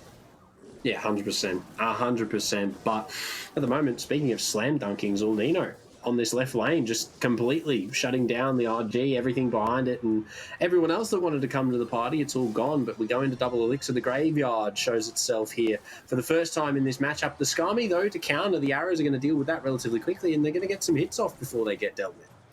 A lot of hits, getting so many hits off. Almost 2,000 damage done from the side of Zolnino. And yeah, I mean, look, Skeleton King, Royal Giant versus Skeleton King, Graveyard. Maybe there's a reason why one of those has been a really common pairing this season rather than the other. Yeah, definitely an interesting talking point, but there you go. The Graveyard just constantly showing up now, and the Poison as well to help get rid of the Zappies on top of that. But those Skeletons just constantly getting off 2, 3, 4 hits. I mean, it is just absolutely damaging here for Orange Blizzard. Has to drop so much Elixir to counter. Could get the Skeleton King summon as well, but no, he's going to go down. So against better choice, he will not use that to Elixir for the summon. But I mean, look at Zolnino's towers, both standing very healthy and very happy going into overtime. Yeah, it takes him a while to get the push set up, but you can see that when he does it, it's to great effect. And with that Royal Giant coming down there's 6 Elixir that's essentially doing nothing. Every time he's used a poison, even right at the start of the game, it's managed to be on the tower and also buy him an Elixir advantage. So that's why we're just seeing him get further and further ahead. Now, this time, we see the Royal Giant played at the bridge, though. The Hunter counter, though. 2 shots. Oh, actually, the Hog eats a little bit of it, but doesn't matter. It's still too focused on that Tesla. Oh, the defensive poison as well now from Zolnino, just managing this left lane perfectly.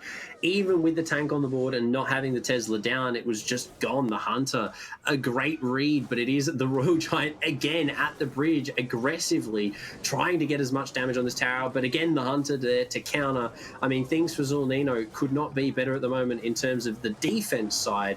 But Gino, not a lot of damage on the board yet for Orange Blizzard. With only 50 seconds left, he's going to have to make a pretty big play here if he wants to catch up for another 1,000 damage. Yeah, 45 seconds left. We're into triple elixir time. Starting to see these hits come through. Things have started to change. The game has changed, and Orange Blizzard now is getting back on the attack. He needs to survive this one last attack here. It's got the poison, the graveyard, and he's just taken a little bit too much damage through the rest of that series. Zolnino, in a very hard-fought series there, is going to end Orange Blizzard's run in this tournament. It's unfortunate. It really is. Orange Blizzard has definitely had a bit of a rough night, unfortunately, tonight with the router side of things. But Zolnino obviously keeping up appearances from week 1 and 2. Coming in week number 3 already for his 2 games seen on stream tonight. He's walked away victorious, which I don't really think we could sort of argue against, given how well he has been playing throughout this tournament, whoever he comes up against, bar the first week. But, I mean, ultimately, a really good performance so far this week. Great stuff from Zolnino, been one of our favorites since the start, and certainly looking like he might be the one to, end a lot of people's tournaments, pushing through this lower bracket. He has had a monumentous run so far. I mean, even just the decks he's been playing, it shows a lot of versatility in sort of his arsenal side. I mean, game 1, there we go. We saw the Electro Giant to go up against the Golem, which unfortunately for Orange Blizzard, as we saw, didn't work out the best. But saying that, the E-Giant was a great pick paired with the Bomber, paired with the Tornado. I mean, it was a great deck in number 1, but going into number 2, we saw some things change, Gina. Yeah, I'm sad we didn't get to see that one in all its glory with the elixir pumps pumping. But as you say, he did come back in game 2 there with that beautiful. It almost felt cycle. Like, I mean, it wasn't at all, right? Like the average elixir of that deck was what, like 3.5, 4, something like that. Expensive. Yeah, wow, even more so. But it almost felt cycle in how he was just spamming it at the bridge, which is bizarre when you look at how cheap Zolnino's deck was at the same time. Either way, Orange Blizzard definitely made that one work. Hog struggling to get anything done on the tower in comparison to game 3, where the combo there of using Skeleton King Graveyard at the same time, Orange Blizzard, sure, he got use out of the Graveyard in game 2, but then instead of switching away to a different archetype, still kind of like tried to fit the Skeleton King in there in game 3, and it just didn't quite work out for him. No, it didn't really sort of pan out the best. I also think Zolnino having the poison available at the end there was definitely a big deciding factor, because every time we saw the Zappies or the Skeleton Army dropped to try and counter that Graveyard, it was just completely shut down by the poison, could not really do anything at all, and that ultimately sort of then reinforces what we've been saying, Zolnino, just that step ahead, it seems, at most given times in his matchups. Yeah, it did seem like the hemlock that Orange Blizzard had to drink there at the end, and we're going to say goodbye to him now. That's the lower bracket matches done for tonight, guys. We have, of course, those 2 very exciting winners bracket matches left to go, though. We're just going to take a short break now. Be back to see some of the best players that ANZ has to offer.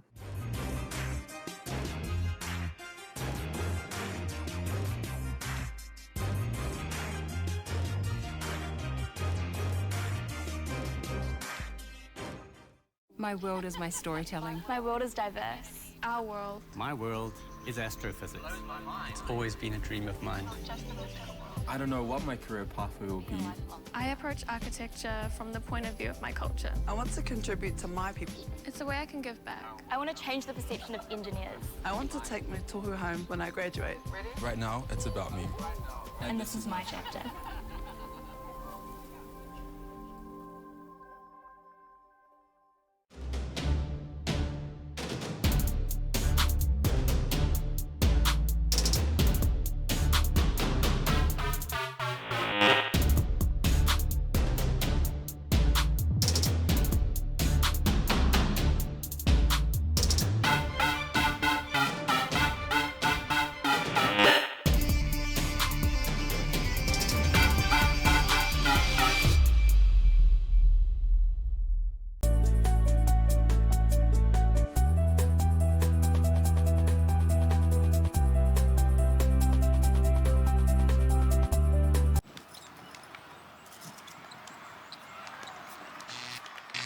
How to do nothing.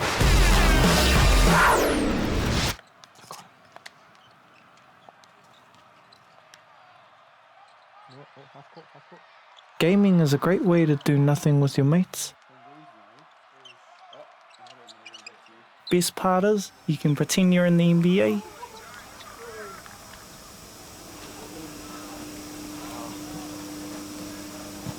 Even when you're in your stepdad's garage.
All right, guys, still a couple of matches left to go tonight. It's week 3 of our season 1 here for the UOA LPL Pro ANZ Clash Cup. So still a couple of matches, as I said.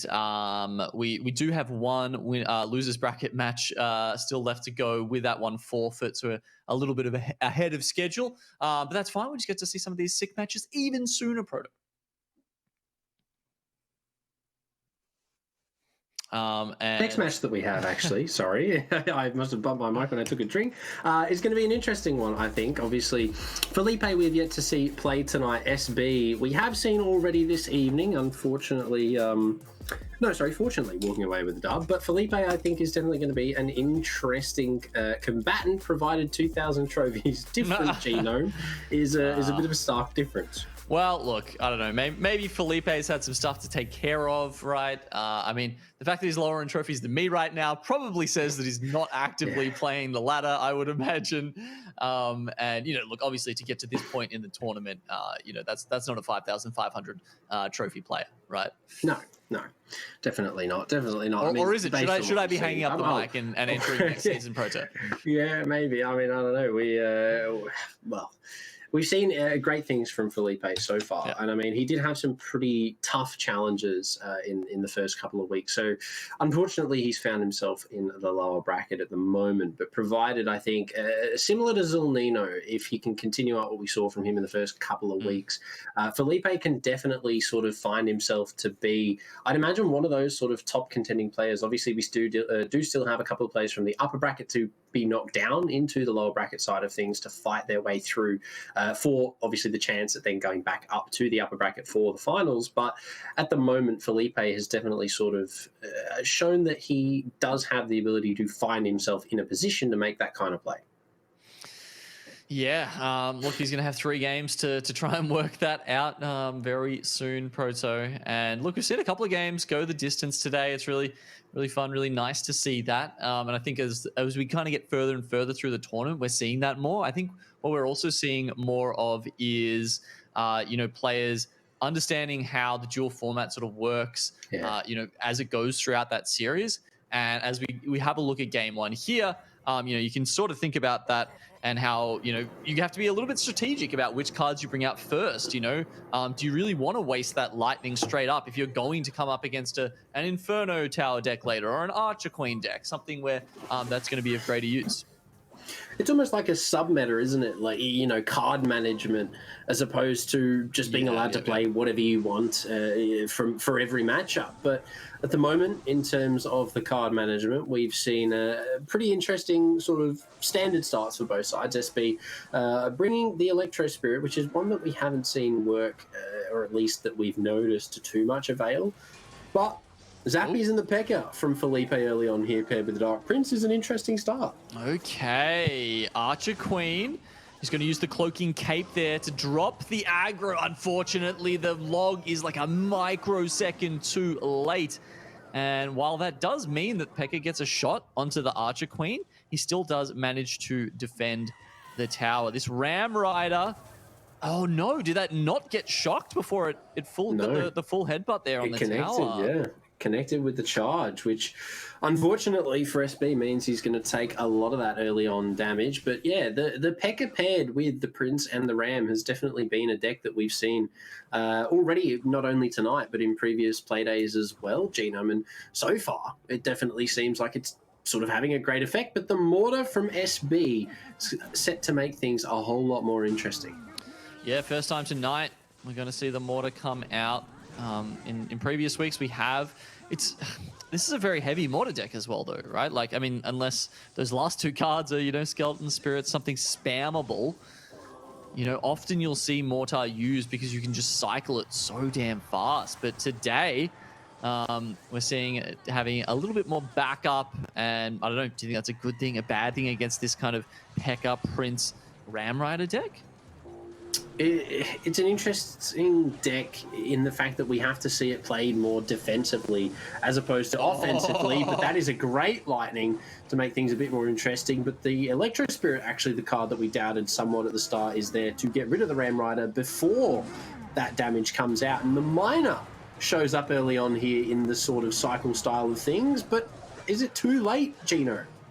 Yeah, well, the Dark Prince, despite everything he threw at it, Miner, Log, Electro Spirit, Zappies, all of that stuff, just being used to pull those units away, finally does get a hit onto the tower and put Felipe into the lead. It's amazing how much damage one Cloaking Cape can do against a P.E.K.K.A., but he doesn't get the chance there. We talked about it at the start of the match. Archer Queen versus Lightning. It's a terrible time for her. Yeah, just completely taken off the board without any real question. But a highlight so far for SB has definitely been this Valkyrie. Just has the ability as a mini tank to not only clean up everything that is sort of thrown at it, but then serve as a good grounds for a counter-offensive. But as I was speaking, unfortunately, the Barb Barrel from Felipe just cleans up that right lane completely, Valkyrie included. Nice. Which sort of opens the door here for a little bit of a counter-offensive. Yeah, finally. The Mortar is getting a little bit of defense here, but doesn't matter. Units still streaming down. I mean, there's not many low-cost units here for Felipe to actually draw the attention of that mortar, but just enough. They're tanky enough that it continues to happen, even with that second mortar in the middle. And now we've got the two horsey lads on train for the tower there, and we do get some hits down to 600 now. Well, look, triple elixir overtime. That's SB's only chance right now. We're finally going to see the miner used in an offensive capacity, however, completely shut down by the Ewiz means that things for Felipe are definitely on the look up here. He only has 600 damage to clear on this left side, and a couple of lightning cycles, maybe even with the snowball, could do the trick. But now that the miner is in full swing for its cycle style, it's sort of starting to chip away at this right tower pretty consistently now. This is the third time we've seen it come out. Lightning first time will go on the left there though, so I'd imagine that this game is only a cycle away. Yeah, I mean, we don't have time for the miner to chip that right tower down, Proto. There's only 18 seconds left, and with the snowball going onto that, that is putting it very much within range of a big spell here for Felipe. The crackle starts, and it signals the end of the first game and a win for Felipe. Finally, we've got the answer. Trophies mean nothing. No, trophies mean nothing at all. I mean, we highlighted a little bit at the start that Felipe is definitely sort of showing to be one of those stronger players in our lower bracket, and has obviously shown that in weeks 1 and 2. Consistently now showing in a week number 3 for game number 1 at least. Obviously, a possibility of still 2 more on the board for him tonight, provided that SB doesn't have a monstrous comeback in the second game. But for the first, largely dominated by Felipe. I mean, double the tower damage, slightly more expensive side of things in terms of the deck and the forecard, but at the end of the day, damage trumps all. Yep, that's where it comes from. That's what you need to take those Princess Towers down. And Felipe, with not a little bit, but a lot more in game 1, is going to take the hit there for SB. Yeah, look, this is still a lower bracket match, remember. So SB, despite looking really good in that first series we saw him in, is now struggling in losers bracket round 3. It's getting scary for SB. He had a pretty solid obviously a 2-1 was a good way to kick things off, but going forward into his second matchup of the night against Felipe, it obviously brings into question some small things. Genome, obviously, there's the term of longevity. Obviously, I mean, only these games only go for, 3 minutes to 5 minutes at max. So it isn't a lot of time when you compare that to other competitive titles, but there is still obviously mental fatigue that comes into a high level of competitive nature for any game. So SB definitely maybe feeling the heat a little bit in terms of obviously already playing a couple times tonight, but Felipe so far in game 1 has looked really dominant. SB hasn't used his best deck yet, though. I feel like, getting that Hog Earthquake out there is really what sets him apart from some of these other players. So perhaps with a change up in the decks, we can get this done. We're going to have the stalemate here to begin with. Yeah, we've seen it a couple times, and ultimately when we do see it, it comes down to sort of the last minute we see a golem dropped on both ends of the field or something crazy in terms of a massive tank. Maybe we've got the Mirror E-Giant decks sort of making a reappearance here for this matchup, but at the moment both players just quite happy to let the Elixir sort of build up in terms of what they're doing. They're not dropping anything as of yet, and yeah, it's just sort of a patience game. The last time we've seen it, players seem to start playing at 1:30. So we were talking about the possibility of playing at 1 when you get that bump of elixir that you don't really want to lose. But if you start playing at 1:30, I guess the thought is that your push will make it to the bridge maybe by the time the double elixir comes in, and then if you've got one of those big tanky cards that you're feeling out, at that point, you can, start reinforcing it as it gets over to the other side of the arena. Not going to be this time. Looks like we might be waiting for that double elixir time. It's definitely scary when it gets down to such a low sort of time when both players, that there is something, or at least you'd hope that there is something absolutely stacked hiding behind those question marks, Genome. But we're approaching very quickly double elixir time as we come down now to 60 seconds remaining. And we will see the first card, the Musketeer in the back, but that's going to be answered by the Valkyrie from Felipe. So things are about to get spicy here as the pushes begin to build. Yeah, you can see SB not playing, win condition cards. Obviously, just had a couple of good, anti-push kind of counters here. So perhaps that was the hope of trying to get Felipe to play first. And now Cannon Cart, Skelly Giant coming out. We're going to see this game open up entirely. The Princess Tower does lock onto that Skeleton Giant for just a little while the Graveyard gets in there, and a couple of hits on the tower now. So Felipe starting this off in a better situation. But that said, we're already a couple of minutes away from the start of the game with all that dead time. I'm going to be honest, these decks are definitely not ones that I sort of assumed would be used in sort of this style of Texas Hold'em, really. They're holding things very close to their chest up until the last sort of minute.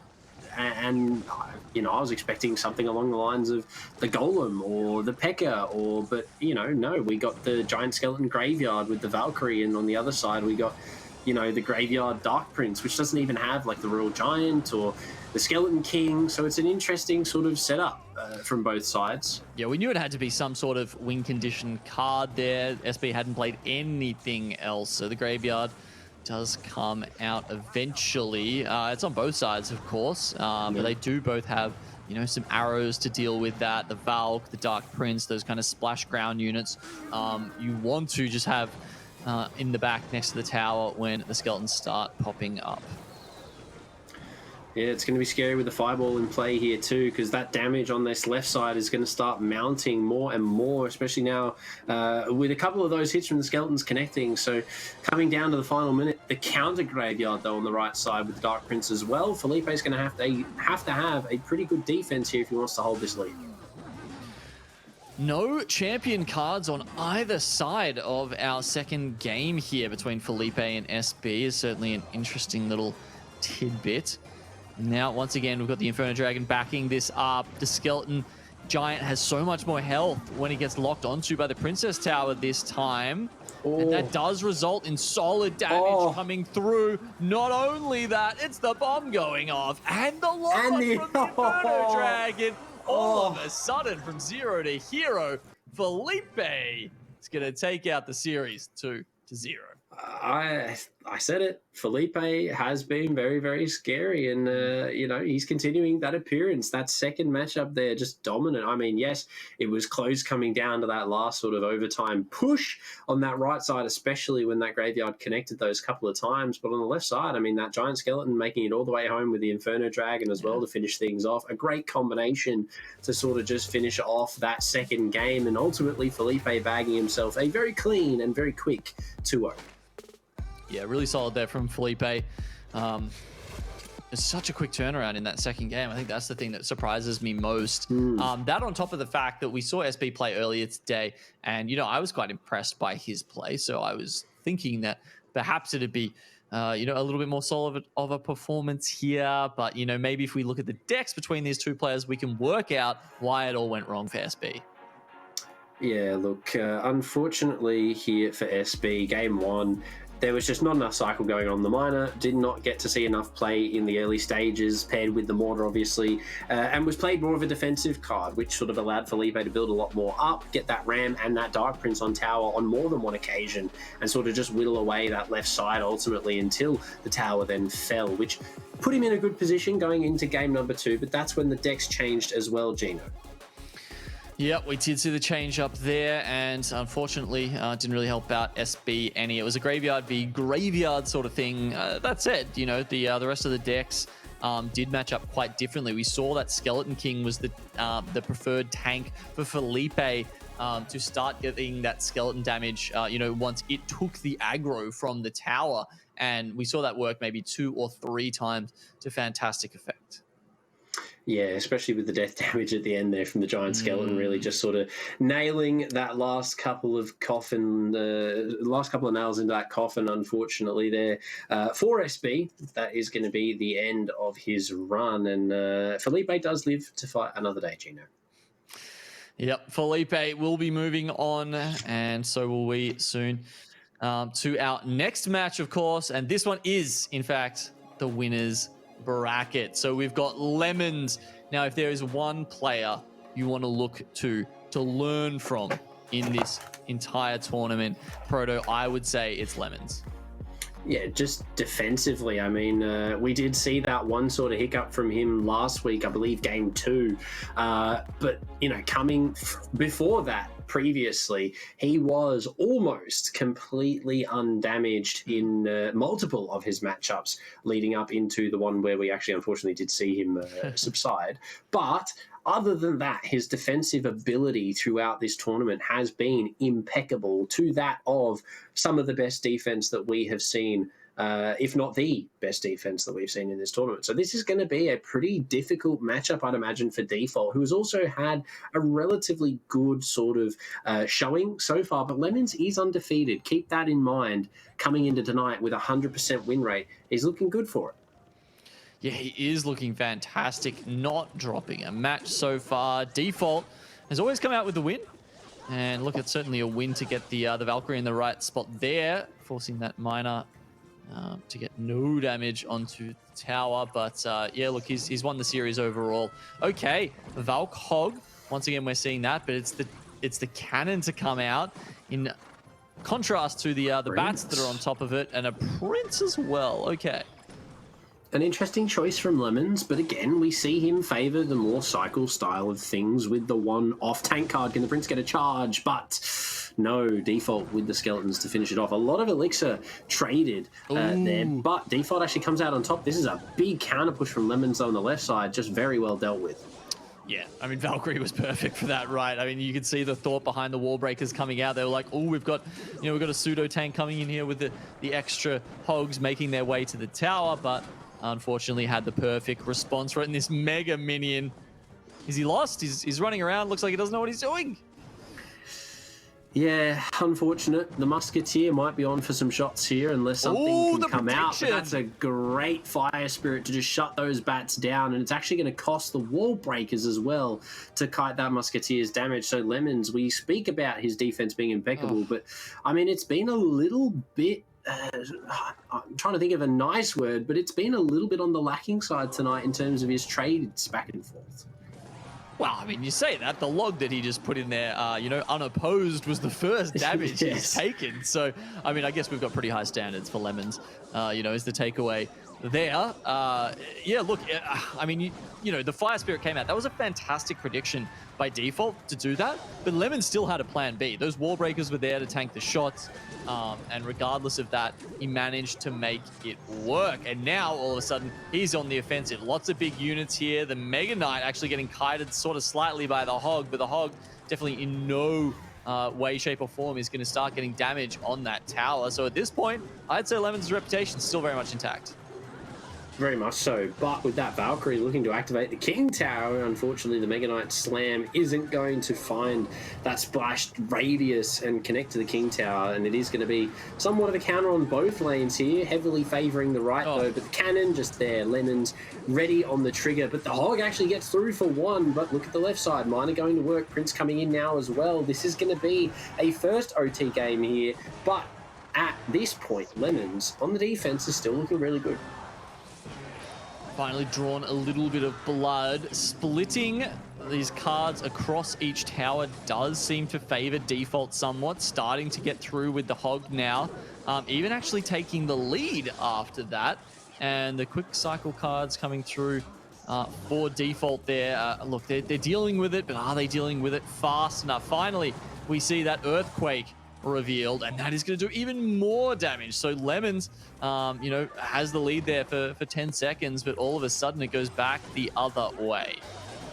This bomb tower has been huge for Default as well. It has not let much through at all, but the miner now from Lemons is going to have to go to work if he wants to equalize and win it in the tiebreaker, but the log there to shut down. Mega Knight goes down too, and very quickly Genome.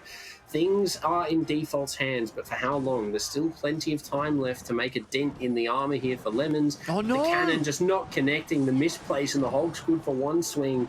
This is not good for Lemons unless he can make the comeback. It was that Fire Spirit, honestly, that did the job. I mean, it was one Elixir, and it got so much work done on the defense for Default. That's pretty much what allowed him to sneak through there, and why Lemons didn't have that cannon up and ready to go. He plays the cannon high this time, draws the Hog out as much as he can, and then consistently has a couple of these high health units there to deal with it and start the counter push. It's a very defensive bomb tower played this time. Will that be enough? This could be big, provided they get that bomb tower down. Indeed, they will. This is big damage, but is it enough to secure the lead? Miners on, Mega Minions on, both of these cards doing absolutely massive damage, and Lemons, in the end of it, is going to be able to close things out. A bit of a rough start, but definitely still living up to his name. Amazing work there from Lemons. We see him just push the packet again and again until finally we see Default just crumble there at the end. I mean, multiple Mega Minions on the tower swinging away while the miner is tanking. And then at that point, it's just, okay, triple elixir. We're just going to spam at the bridge until this thing goes down. So Lemons is going to take game one. And honestly, at this point, is probably my favorite for the tournament. I think after seeing this sublime play that just seems to come out game in, game out from him. Yeah, Lemons is definitely up there, I think, for one of our highlight players. Highlight few, at least, that we've seen so far. And even with the more expensive deck, Lemons did sort of, I want to say, falter a little bit there, but got the job done in the end. The damage was dealt in plentiful amounts, obviously trying to juggle defense and offense against a very cheap deck that Default had. It was very well managed by Lemons. Ultimately, we did see that hog get through a few times, probably more than Lemons had of hope, but I think the reason we started seeing the misplaces on the cannon as well is because that earthquake kept getting placed right in the middle to deal with said cannon. So good to see the change from Lemons, but we have started here for game number 2. Gino. Lemons is looking to keep that 100% win ratio throughout the tournament. He's the only one who has the chance to keep that moniker alive. Oh, look at the damage already on the left side. 1,000 tower damage just gone. Unfortunately, it looked like quite notice that. Must have been the hogs. Yeah, I guess big damage for Lemons. It's definitely one card that you do see these players play right at the start sometimes, just because it's like, well, if they don't have the right counter in their hand to start with, they're kind of stuffed. So it looks like that was the case this time. Lemons takes that chance. I mean, it could be an executioner, could be a bomb tower on the other side and completely, stuff you around. But this time it's not, and it's been a fantastic start for Lemons and certainly on his way to making it into that winner's bracket grand final. Yeah, the Royal Ghost's really the only thing placed here to counter the hogs, 2 of which will make it to the tower, but unfortunately in the process, the Tornado is played, and activating the King Tower is not the greatest of things, unfortunately, but for Lemons, it's going to be business as usual on the defense side. The cannon card actually has connected on the right, though, so this could be very scary, provided that it is just chipping away ever so slowly and actually takes the lead single-handedly for Default. There we go. A misplacement there by Default. Puts his Golden Knight down, but it is within charge range there. The dashing dash makes it onto the tower, and Lemons get even further ahead. Well, I should say even further, but, we do see Default coming back with those drills on the right-hand side, but with another cycle here of those Royal Hogs. Is there going to be a Tornado this time? No, decides he has enough defenses on the board already. Still takes a lot of damage there from those hogs, and it is going to be unfortunate for Default here, but he's kept it relatively even, only 500 damage, really sort of separating these two here, but the poison is going to further that lead now for Lemons, and already things for Default going to be a little bit more on the harder side of things now going into this last sort of 13, 20 seconds. Got a lot to do. Another fantastic Golden Knight charge there. This time it's Default, though, who gets onto it. And even with the spark, he's trying to stop him just in the nick of time. The Royal Ghost is going to connect, and Default is going to tie things up. And break the streak. Lemons now no longer undefeated. What a way to do it as well with a deck like that. I mean, Lemons was probably, if not the first player we actually saw bringing the Goblin Drill as a cycle card, and ultimately to then go and lose to it. I think a little bit of poetic justice there. But so far, unfortunately for Lemons, that means now it's going to go on to a game 3. But game 2, Default really well read into. So once again, Lemon's going with that higher cost deck. This time, unfortunately, just letting a couple of things slip through and not quite making it work. I mean, you can see the difference between, the 4-card cycle stats compared to game 1, where it was 7 elixir for default and 10 as well. So 5 lower actually for both of them there. So a slower paced game here in game 2. But wow, default just found that opening and all of a sudden that tower evaporated. Yeah, that right side just not really a point of focus for Lemons, I think, during that game. He let not only that cannon cart get through, but ultimately that really big push at the end there, and it just cleaned up really quickly. I mean, the damage does just sort of disappear when something connects, like a Royal Ghost. Does actually more damage than you would maybe think. It's something like 100, 200 a swing, which is a lot to be conceding in a quick amount of time. So default just sneaking him in, pun intended there, through that right side, just ultimately an insane sort of play from him to break through the defense of a player that we haven't actually seen falter on defense too much at all in this tournament so far. Yeah, and look, the Golden Knight was really getting value for both players there.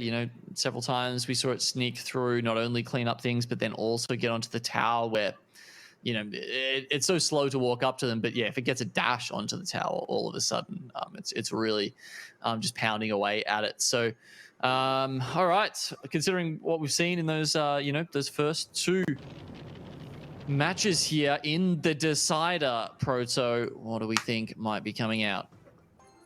I mean, if Lemon sort of falters here, it could definitely be his first full loss, which will send him down into the lower bracket side. But both of these players at the moment somewhat evenly matched, and some could even say this is going to be the hardest game that Lemons has seen so far, but going up against a minor mortar, with that mortar actually finding an early sort of connect onto the tower, Lemons sort of opted for more of the on-meta Skeleton King with the Skami, but the Goblin Barrel as well to back it up. Yeah, I'm expecting this to be the Mirror deck that he's brought out previously. So Skelly Barrel, Goblin Barrel, and Mirror. I'm not sure if he was using the Skelly King with it last time, though. So perhaps he's put that in place of the Rascals, which were complementing it last time. Maybe, 1 mana less gives you that option to really just pile onto a tower if you manage to get the tank in there and working. But both decks very quick, very very much working on the cycles.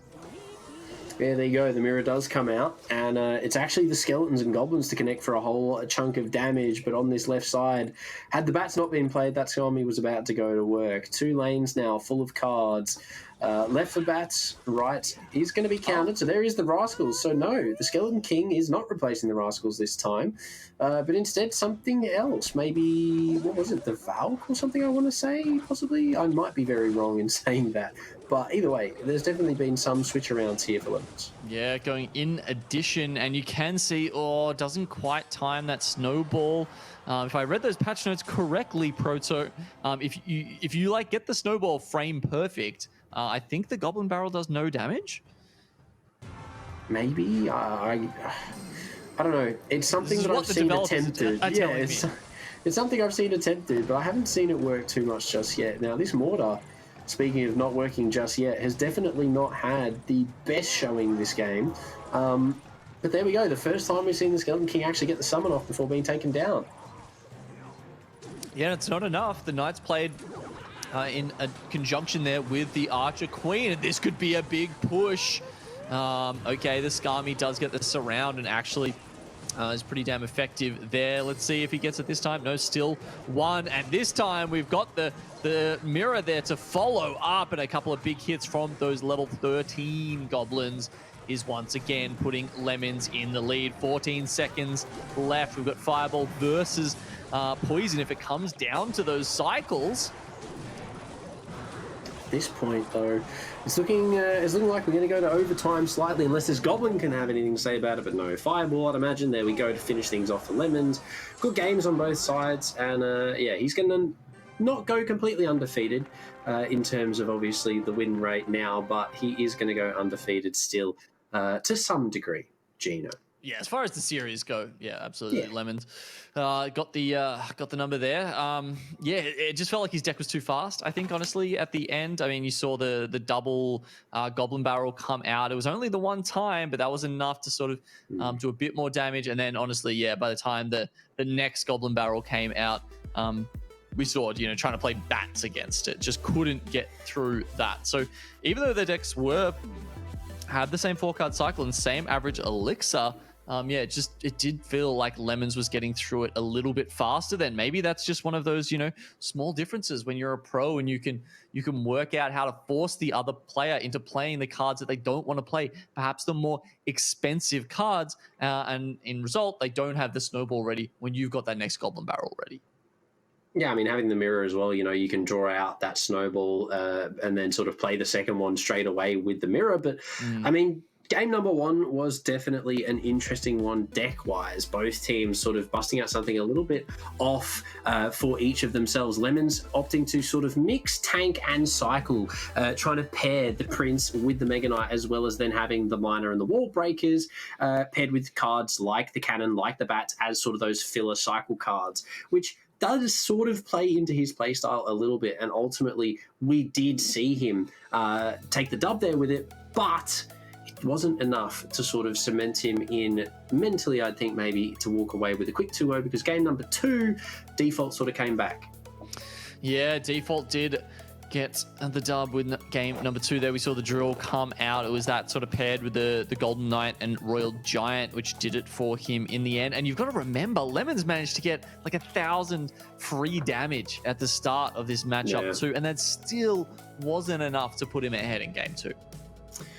Yeah, ultimately, going into game number 3, I think Lemons sort of went back to what he is more comfortable on, which is that really strong cycle style that we've seen from him from the get-go in week 1. Obviously, the Goblin Mirror, something that we've seen from him on previous occasions, paired with that Skeleton Barrel. The only interesting sort of change that he made was implementing the Skeleton King, which actually sort of worked out for him as more of that sort of, as you said, pseudo tank. But then pairing that with, not even just the Skeleton Army, but then the small hit cards as well, like the Goblins from the Mirror, paired with a couple of the Rascals to the Girls, sort of charges him up, allows him to get that ability down, which he did a couple of times in that matchup. So ultimately sort of crutching on what he's good at, which is that cycle style, allowed him to walk away with game number 3 and ultimately keep him somewhat undefeated in the top side of the bracket. Well, Lemons, we're definitely going to be keeping our eye on him as he moves into the Winners Bracket Grand Final. Default, not leaving us just yet. He'll be moving down into that lower bracket with his first loss. And, look, even taking a game off Lemons, certainly I would think good things ahead for him. We've got one really good match left to go. Ladies and gentlemen, we've still got that coming up. We're going to go to a short ad break first, and then we'll be back with that last Winners Bracket match for tonight.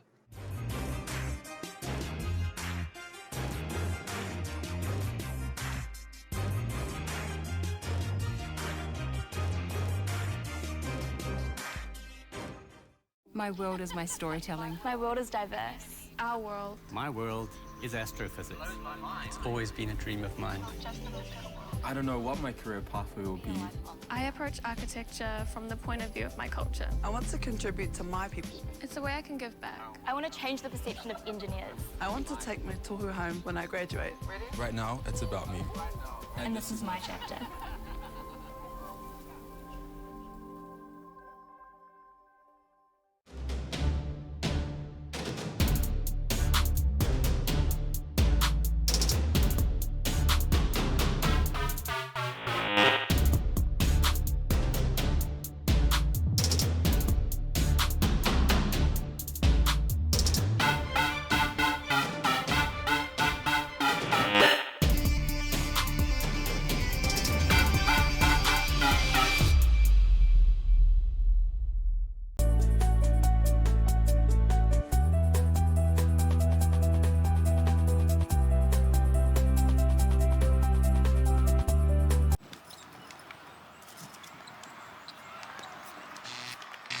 How to do nothing.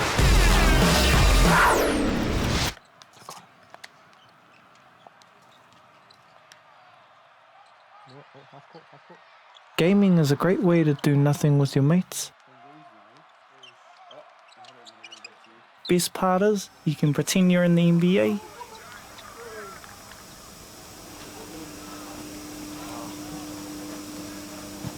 Even when you're in your stepdad's garage.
Guys, we've had such a fantastic night and we've still got one amazing match to go.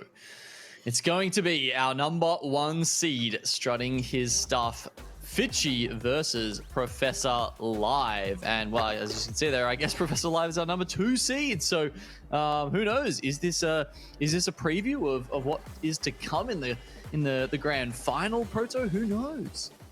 Well, I mean, speaking of the qualifiers in regards to both of these players, obviously seed number 1 and seed number 2, this means that already in history, Fitchy has walked away with this victory once before. So if we sort of take that into consideration before we see the game tonight, going up against obviously arguably one of the most aggressive and sort of, I want to say, dominant players we've seen in the bracket for us, in the upper bracket at least for this tournament so far, this being Fitchy.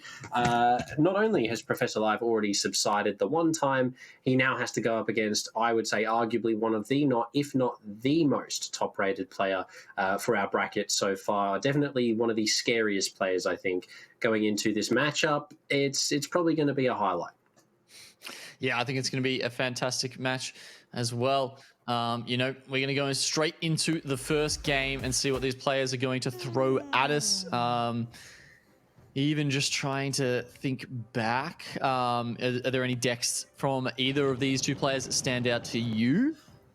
I'm going to be honest. Fitchy had a really good showing with the Skeleton King, as opposed to a lot of the other people that we saw in week 1, week 2. But he also had a great sort of showing with this miner that we've seen from him right now. So going up against Barn as well, I think we actually even saw the Electro Giant from him. I believe he might have even been the first. But at the end of the day, I don't actually think we're going to see anything too out of the ordinary for this matchup, given that Fitchy just probably wants to walk away with it. He's been waiting all night to play, and he's definitely now excited to get his turn. Cannon Cart, not a bad shout against the Prince. Going to take a lot of that aggro, but a well-timed Tornado. Is that enough to get that Prince Tower charged? Not quite. The Dart Goblin is there just in time, but he's going to trade that for the 2 Elixir of the Bomber, and then also grab 1 hit onto the tower. So Fitchy, little by little, Miner by Dark Goblin, is starting to pull ahead. Yeah, it's a good cycle style here for Fitchy, and a lot of the cards that we've seen sort of implemented into these cycle style of decks, not only tonight, but I guess across last week as well, is that Skeleton King. He has sort of turned into, I guess, the replacement for a lot of those pseudo tanks that we've seen, mini tanks even. But there we go, Electro Giant in the back for Professor Live. That is a huge win condition coming down the left lane. Yeah, Good. Affecting the timing of it even a little bit by playing it in the left corner rather than behind the King Tower. So trying to be quite precise with that, but we've got the Cannon Cart there. There's the Lightning. It means he's going to go straight for that Cannon Cart as it is deployed. Will start getting pulled towards the Mortar, but it times out, so doesn't actually get onto the tower. This finally, we get some minor connection there as well after predicting it very well with the Golden Knight both the last 2 times. Yeah, the Prince on the cleanup. It's going to be relatively quick and effective at doing its job, but it is going to be the Skami again once to fail the Prince in his efforts to make it across that left side. And the Golden Knight now on defense too, the Miner coming back up the rear. It's going to be able to do a lot of damage now. The Skeleton King has taken aggro, but here we go, the Summon as well. It's going to take out the Golden Knight, do a lot of damage to the Electro Giant as well, but he's just going to walk on through and actually clear out a lot before being taken down by that second Cannon Cart. But the damage done by the Miner is huge on that backside. Yeah, you thought maybe it'd be okay there with the Tornado coming through and then being able to use Soul Summon the ability afterwards, after that sort of splash damage spell is gone, but no, still pretty decent defense there by Professor Live. That said, he is at a disadvantage right now. Mortar gets played in the front. Is it going to lock on? No. Tombstone, the last card revealed, and it comes out just in time, but once again, this fast cycle deck here from Fitchy is putting damage on the tower with that Miner. The Electro Giant just can't seem to get through the summon, but this is great plays from Fitchy. Having that summon available to just clear out the Electro Giant. Yes, he obviously clears those out with his sort of mini electric ability passive, but in sort of the process of doing so, he takes a lot of time to sort of charge that up between sort of bursts, if you will, which is allowing Fitchy to just clean this Electro Giant up without any real sort of issue. And then the summon on the counter offensive is going to draw the defensive Electro Giant, which puts Fitchy in a great elixir position.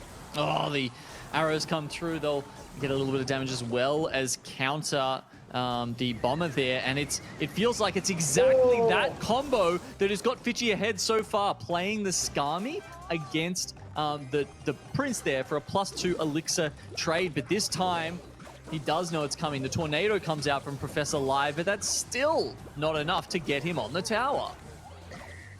The way that Fitchy has been dealing with this Electro Giant has been absolutely impeccable so far in this matchup. With the Golden Knight taking charge forward, he will be able to clear both the towers, but again, it doesn't matter. The Electro Giant's going to get nowhere near the tower himself.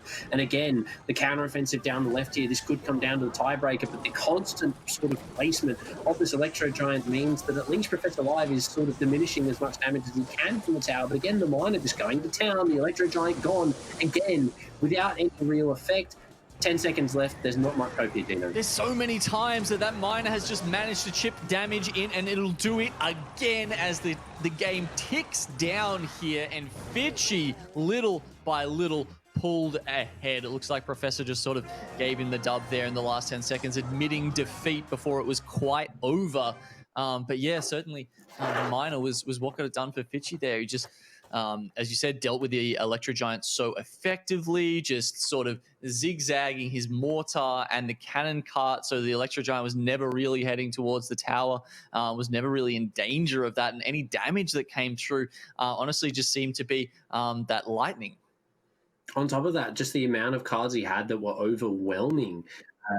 The Electro Giant as well. I mean, we had not only the summon, but on top of that, we had this skeleton army, and it was just an insane amount of troops for the Electro Giant by himself to deal with. Well, yes, by himself against a single Skami or a single, X, he is really, really good. But Fitchy, in the end, I mean, the cheaper deck doesn't always necessarily prevail, especially against decks that do sort of hone in that Electro Giant play. But tonight, Fitchy, I mean, hats off. He's obviously been doing his homework from week number 2 and has come tonight bearing probably one of the best Electro Giant defenses I think we've seen. Yeah, we were talking about all the options, right? Elite Barbs, we've seen them do okay. Zappies today, we've seen quite a few times and have some success with that. But this one was completely different and somehow maybe even better. Yeah, all he did was pretty much just card dump it. I mean, if we're being completely honest, it was the summon, the Skami was just dropping things on it, the Dark Goblin in the back for the chip damage as well. Arguably, if I'm being completely honest, I don't even think it's the miner that won that game. I will say that the defense is what did it, because had he let anything through on any of those offensives, it would have been GG. The Electro Giant connects, it's pretty much tower gone, unless you can sort of have anything there available to deal with it, not only but card-wise as well. In saying that, though, going into game number 2, Electro Giant off the board for Professor Live, but very much available for Fitchy, and it is a card that we've seen him use previously, but with a cannon out first, not too promising for an Electro Giant deck. However, definitely not impossible. Well, Cannon versus Hog is a tale as old as time. I think as the meta's shifted around over the years, Hog's had to deal with the other buildings a little bit more, but that was certainly, I think, his first nemesis. Firecracker trying to kite that bomber there, and with the help of an Ice Spirit will do that, as well as, ooh. Oh, okay. Very close. Maybe one tile of activating the King Tower there. So it does actually sneak a little bit of damage in. And there we go. Electro Giant. It's going to be Fitchy's turn. Interesting with the cannon, but a good game called. Maybe now it's just going to be a hard focus of defense from Professor Live. I mean, can't really blame him given that that's 800 damage on that Queen Tower rather. But there's the Electro Giant sort of, mumbles on forward. The Golden Knight for a great bit of dash there is going to get all the way to the tower. However, will he get a swing off? Cleans up all the cards placed down, but no, the Ice Spirit is the one to finish things off. Little by little, Professor Live making a solid defense there against that Golden Knight Electro Giant push. And just thinking about what's happening next, actually does decide to play that cannon rather than bleeding any more elixir. And wow, even there, willing to take the -3 trade just to get the damage on the tower, as well as take out that Firecracker. Of course, Professor Live, he's still got some cycle spells himself, so the Earthquake comes down. Usually, that's on top of the defensive tower as well, but as we've seen that already played, he thinks, hey, why not just get the damage down right now? Unfortunately, this time, it'll be at the King Tower. So far, for Fitchy, this Electro Giant not really having too much effect or much play at all in this deck. As I say that, though, he's going to be put right at the bridge to attempt to do some big damage, but that Hog is going to do just that. Huge damage on this tower so far for Professor Live, been able to connect that Hog so many times. And on the other side, this time, the defense of the Electro Giant has been rather, again, impeccable from Professor this time back. Okay, a nice little tornado there to bring the Hog backwards and make sure it doesn't get onto the tower. Unfortunately, that spell combo damage there does take the Zappies out. Still one card left to go for Fitchy, which he hasn't found fit to play yet. The cannon this time is a bit better. Last time, it was a desperate last-ditch defense, and he had to play it very close to the tower, which made it a little bit easy for Professor to, get some of that damage in this 1,200-point lead that he has right now.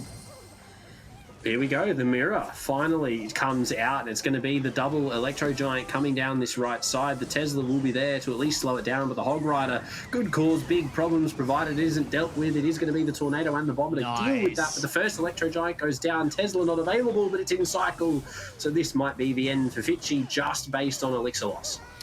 Look, perhaps, but I think now that he's got that King Tower activated, assuming that he can cycle back, you know, it's looking pretty good, because as you saw then, you know, a Tornado will pull the Hog into the middle and provide an easy way to deal with it. But unfortunately, he's not cycling that fast. You know, we were talking about Electro Giant on the tower means death, but this time it only gets there with the slimmest bit of health. Earthquake does hurt the tower, but doesn't hurt the cannon. So, look, but at 246, it's so close to cycle death here. Yeah, just having these spells available, not only the log, but with the Earthquake as well. Fitchy knows what's about to go down with the Earthquake coming out, the log then to finish things off as well. It is going to go on to a third here in this series so far. But I mean, Fitchy ultimately just could not get that Electro Giant across the bridge at all. We talk about good Electro Giant defenses there, but Professor Live actually showing us that it is sort of a two-way street. However, I definitely think that was a bit of a preemptive pick from him, at least the deck that he bought, because Fitchy did show that Electro Mirror sort of play. So definitely interesting to, I guess we don't get to interview them, but it would be interesting to know whether Professor Alive was expecting that going into game number 2, because Fitchy finding that early lead would be looking to play that sort of deadly combo that he did in the previous week to secure the win, but Professor dealt with it really well. Yeah, he did, didn't he? It was almost like offense was the best defense there for Professor Live, because it didn't really feel like he was throwing the kitchen sink and everything else at it like we saw in Fitchy do in game 1. It was more just he cycled through and had that Hog Earthquake going so regularly that Fitchy couldn't devote any backup to getting around that Electro Giant and helping it out. We only saw once him managing to find the 15 elixir needed to play the Electro Giant and then mirror it.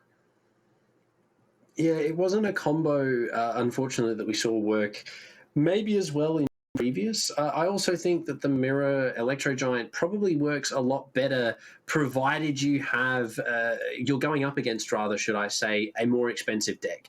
If you're going up against that sort of cycle style, as soon as you drop that Electro Giant, you can really just sort of flood the opposite lane and take towers or damage or both in the best sense, obviously. And having that Electro Giant not only available, but then to just sort of not have really much effect at all.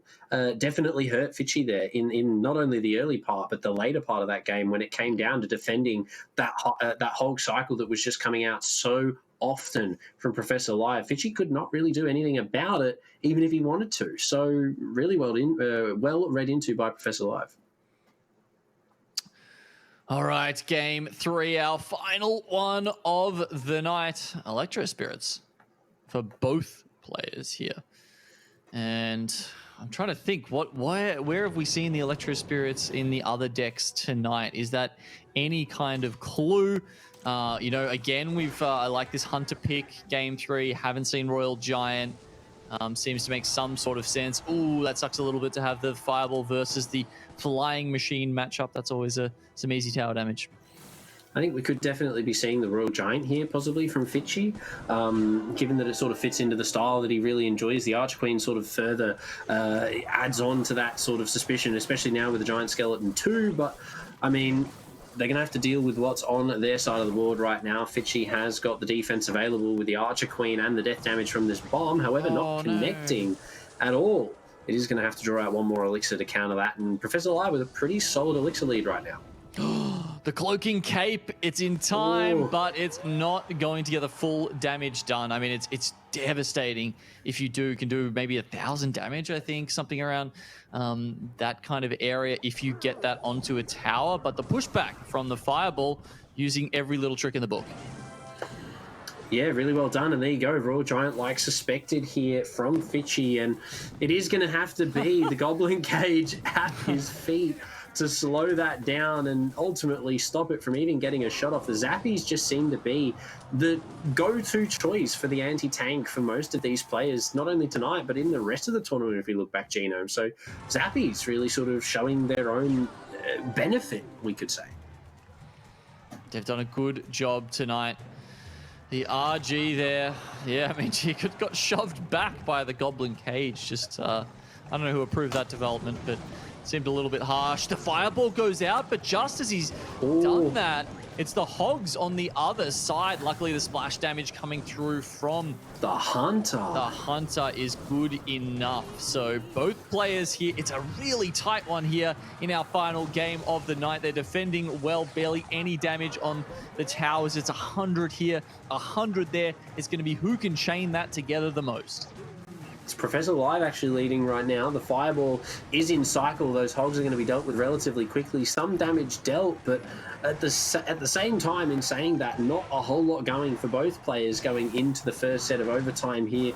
They are going to be able to clear the cage. I'd imagine we'll see the RG come out maybe here too in a moment, but right now, we're just not seeing him cycled enough at all for Fishy to be dealing worthwhile damage.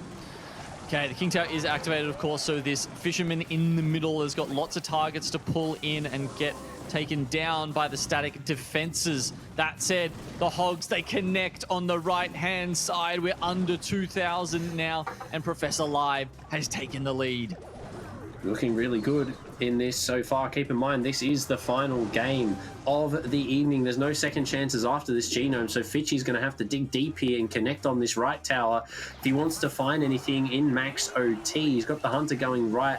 He's got the Giant Skeleton going left, interestingly enough, given that the damage is all on the right side. You'd think Professor Live might be focusing it. Indeed it is. The Hogs to come out, but it's going to have to be a big defense here from Fitchy. The fireball a little bit late. It's going to concede some damage, but he still is in it with a good chance.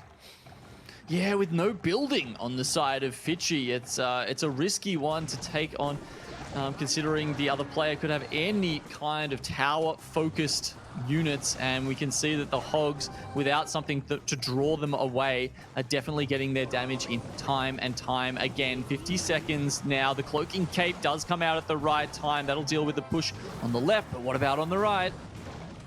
Royal Giant is definitely about to go huge here, but the Goblin Cage again there to answer back. The Royal Hogs dealt with by the fireball. The Royal Giant will connect for at least one, but no more. He hasn't taken the lead with that, but the Royal Giant in cycle again, coming down this right side, is going to get some hits on now, but no, the Cage in cycle once more. Another but it's going to connect for hits. This is big. 20 seconds. This could be close. Suddenly he's ahead. Can the Hogs get through? This time Cloaking Cape pushed out of the way by the fireball. That also does damage to the tower. And with a flurry of hits, Professor Live gets ahead by 600 points here. Unless this Royal Giant can somehow fire a triple cannonball, he's not going to make it. Professor Live is the winner of our second upper bracket match today. And Fitchy, who we had so much respect for, and honestly still do, has just fallen. Wow. Fitchy. That's a shame. It's a very respectable player. Yes, you are not wrong at all, but Professor Live definitely seems to have been doing his homework. Coming on through for the game tonight, and a really well sort of countered. But every game, I think, if I'm not wrong, Genome, Professor Live has had the cheaper of the two decks. So could that be maybe the issue that Fitchy faced? Possibly, but in the end, definitely just outplayed, I think, on the evening. Yeah, it feels like, with those cheaper decks, you do have the option to dictate the play more, but maybe it's harder to dictate the play. So it does kind of feel like that might favor the stronger player in the end, and that looked to be Professor Live. So why don't we look back at the decks that he's played throughout this series? I guess the first one he had was a little bit more expensive. Having a look there. Yeah, I mean, definitely deck number one was a relatively interesting start, but with Fitchy taking it overall, with that miner just constantly chipping away, again, some of the best Electro Giant defense I think we've seen. But going into game number two, that flipped over. Professor Live came back with the same style of defense and just absolutely handed it over, cleaning things up, sending us on to game three. Yeah, and to finish it off, we had Professor Live taking it down I think it was with the Royal Hogs there in the end that really finished off Fitchy, right? And yeah, look, you know, it was a really close finish, but in the end, Fitchy, as good as he is going to have to try his luck in that lower bracket now, Proto. Yeah, look, Fitchy going down to the lower bracket, I don't think it's going to be too much of an issue for him, provided there are, like Felipe down there, that are going to definitely be giving him a run for his money, default even too. So Fitchy is going to have a pretty, I wouldn't say easy run, but it's definitely going to be a difficult one for him, provided he wants to play out as well as he's been playing so far, at least in the upper bracket. But Professor Live definitely coming out on top for the evening. Well, he did. Why don't we have a look at all the players who have come out on top so far and get that full overview of the tournament to this point. So it was Lemons and Professor Live taking the wins up top, and that, of course, sets up our upper bracket final for, I'm not sure if it's next week or the week after, but either way, we're certainly going to want to catch that one. Now, looking at the lower bracket as well, we're going to see the rest of the players and where they've ended up. You can see Felipe with that draws default on his side of the bracket, and Fitchy will go against Zulnino. What do you think about those matchups? The Zulnino Fitchy game is definitely going to be an interesting one. Two of our bigger hitters coming into this lower bracket. I mean, Zulnino showing that, yes, he may have been knocked out early, has definitely been doing really, really well in this lower bracket. So Fitchy now only coming down. I mean, could that spell trouble for him? It's going to be a very difficult matchup, but I think Fitchy can definitely do it, provided he does his homework from this week and then sort of maybe changes a couple of his deck play styles going into the next week. Yeah, okay. I mean, look, after everything we've seen today, Proto, I think for me, Lemons looks like the one to beat. Is there anyone else in this bracket who you can see overcoming him?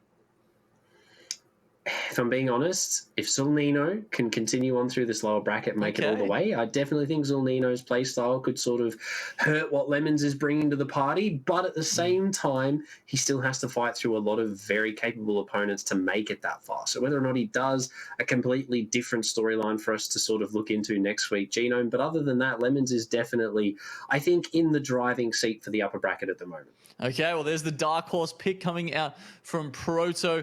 We know what we've got in store for us next week, guys. It's going to be another awesome round of Clash Royale here at LPL. So thank you so much for tuning in. We're going to have another slew of matches. We'll see you guys again next Friday. Clash Royale! Up to triple elixir with the Earthquake and Plague, sudden death, and oh my gosh, at the last second. That was actually a big upset. Sudden death. I think it's their game right there. Go Zero.